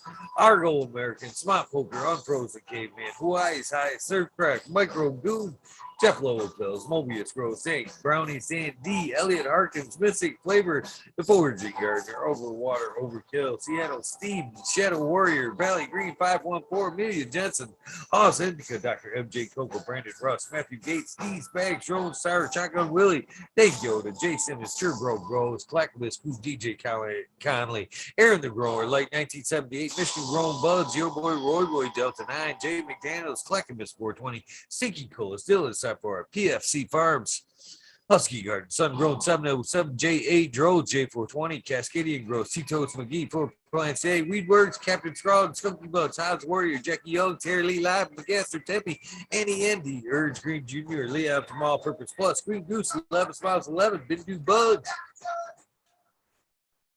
Wild Bobby, Sean Bibbs, Rescue Ready, Roadside LLC, Notorious Nugs, Magma Seats, Father and Son Trimming Tutorial, Sub TJ, Jose Ramirez, Dongle Hut 420, New Buck, Jimbo Man, GR 420, Community Videos, Detroit River Rat, Lewis Garcia, Michael P, AJ Everyday, Captain Bottom, Cheddar Bob 13, 420 Main Grower, Main 420 Med Grower, Cookie Scoop, Jay Kendricks, In for the Grill, Audit Everywhere, All Backwoods, All Good, Sally Man Sale, Adam Skankins, Chanel Simpsons, One Smoke Away, Ganja Roads, Kazoo, Mr. Lincoln Stinkin', Aaron Burnish Rooms, Angel Studios, MG, 420 Growth Tech, Paul DL, John Fleming, Dinkovich, Fibro Fall, Paulie P, Seldom Seen, Elevated, Lenny Organic, Sunman, Chiba Sunny, Jeff Popak, Ricardo Sosa, Dan J, Earth Friendly Farming, the Candy Forest Farmer, fuck all that beat, the Misfit Grower, Jason Line 512, Snake Eyes Northern 4466, Jason Grayson, Sona Baker, MD, Stony Creek, Russ Sonic, French Dweller, Tarzan Superman, Old Man, Herbert Hash, Freebird, Mogor,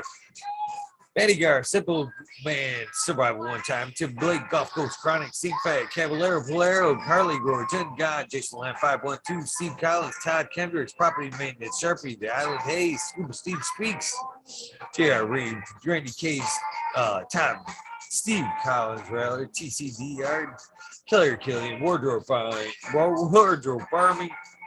Jeez.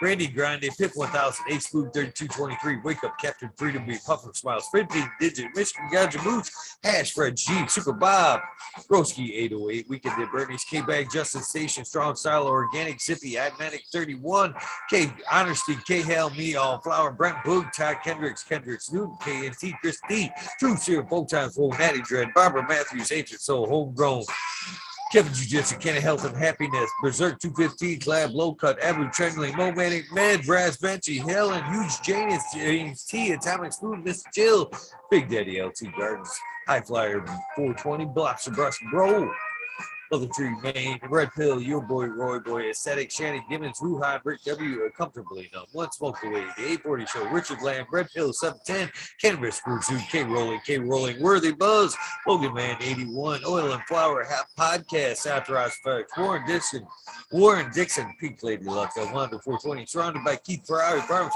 French Dweller, Single Fathers, Happiness Without Guilt, Richard Forbes, David Pimenta, B4 P-Funk, Nicotine, John Reeks, What About Bob, Prince Petty, Daniel Wordman, Green Puffin Man, B. Douglas, James Chung, Sarge Gross 818, John Lane, Carolina Root, Sister Golden Hair, Deanna, Eldan Karuna, Tim K&F Gardens, Blank 1030, Choose One, Only Feet, Farmer James, Crypto Dope, Richard Lamb, HIP Grower, Matt Javine, Dan Marino, Chronic Wonder, Sunrise Grows, Top Floor Genetics, Mo Vision 420, Can2 Cannabis, Jesse Fisher, My Dog Nelly, Rooster Farms, Alex Hardy, Hardy Gear, Medicropper, Daniel Rose Photos, Mint Grown Med, Sunrise Grows, Lexi Brittany Crew, I Love You Girls Now, More Than Ever, No Limit 916, Rum Toad, Alchemist, and Cannabis, Soilborn and Dixon, Roz Joe, Alex D, Dirty Or Catfish, High Power, Thunder, Dan, Propagation Station, John McDaniels, Lisa Marie, Sarge Rose 818, Blaze Daily, Pride Piper, Perpetual, Eagle Proud Warrior, Sil Smiles for you, Frank Usada, Dank Duchess, Kino,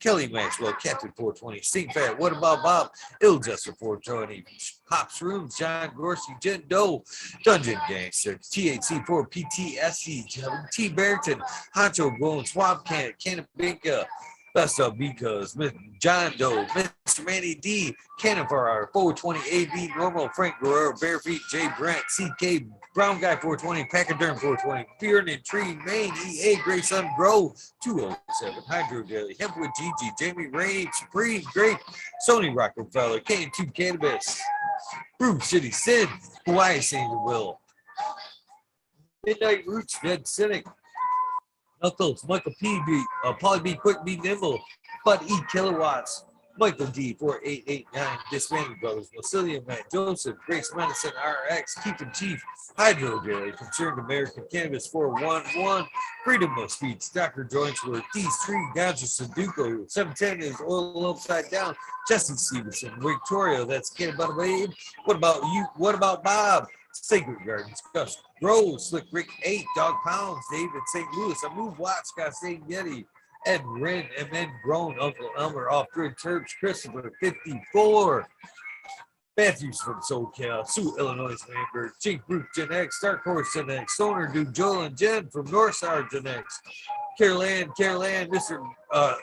Cry PTA, B13, Leo, Brood Beyond Perfection, XX Elite, GPXX, Uncle Stoner, Crispy Treat Christian, Grower Paradise, LAD Grown, Iceni Clan, Decoy Bacon, Mr. Scotto, Fresh Baked One, Jay Allen, Big Bob Grows, Jolly Canna, Australian Grows, Yucca 420 Gardens, Daniel, Phil, Mr. Nowhere Man, Sally, Silly, Seashells, Mike, Steve, 562, Ganja, James Chrysler, Green Ghost Genetics, Sensola, B. Benson, Astro, Charlie, Sativa, Smurf, 4GTCA, Bush Doctor, Dirty Horde Gardens, TK, James D. Weaver, Bro Ohms, Corey Gagnon, Green Hill Farms, Hillbilly Herb, Tasty Worm Turb, Skunky Brewster, YBF, Larry OG, Abolish Farm, Sun Grown or Spartan Grown, Johnny Green Dome, 710, Michigan Wildfire, 710, Seldom Seen Gambler, Todd O'Connell, DLP 710, Caribou TV, Virginia Herbs, Red Primo, Equilibrium Genetics, Stowfree Trucks, Skyway Red,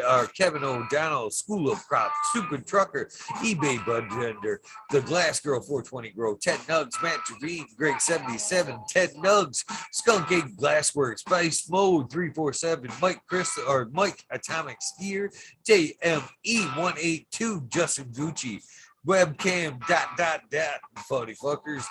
Stony, Baby Fat, Jake Cooted, Pip 1000, Dan, Stony, Sunshine Farm, Daydream, Brad, Star, Mountain Laree, Scotty, No Way, Justice Mink, Not Sure, Red Bear Farm, Shoe Dog Seeds, Butt Plug, Bungaloo.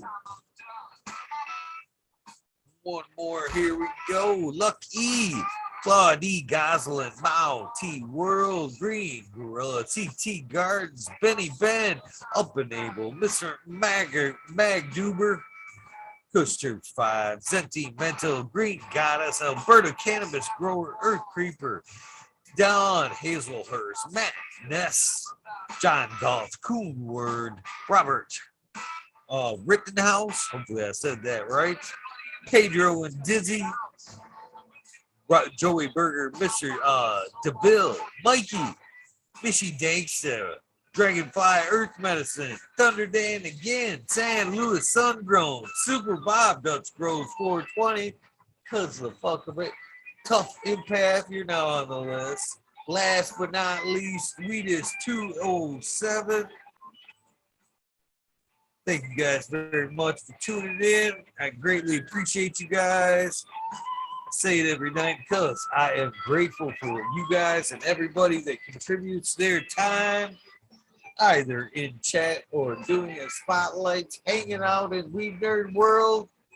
All of it counts. I greatly appreciate you guys. If this is the end of your journey like me, get the fuck to bed. It's past time your time. This is the beginning of your day, your journey. Please have an amazing day. Take time for a little bit of self-care, meditation, self-love, whatever it takes. Get out there and have an amazing, prosperous day. Of course, it is Friday. Start to an amazing weekend. But more importantly, take time to do something nice for somebody. So easily, a phone call, open a door, look at a cashier in the eye that's obviously having a shitty day. Give them a sincere, hello, how you doing? How's your day? Get them to smile. And help somebody out with some lumber at the lumber yard. Give away some free nugs. Have a smoke session with a friend.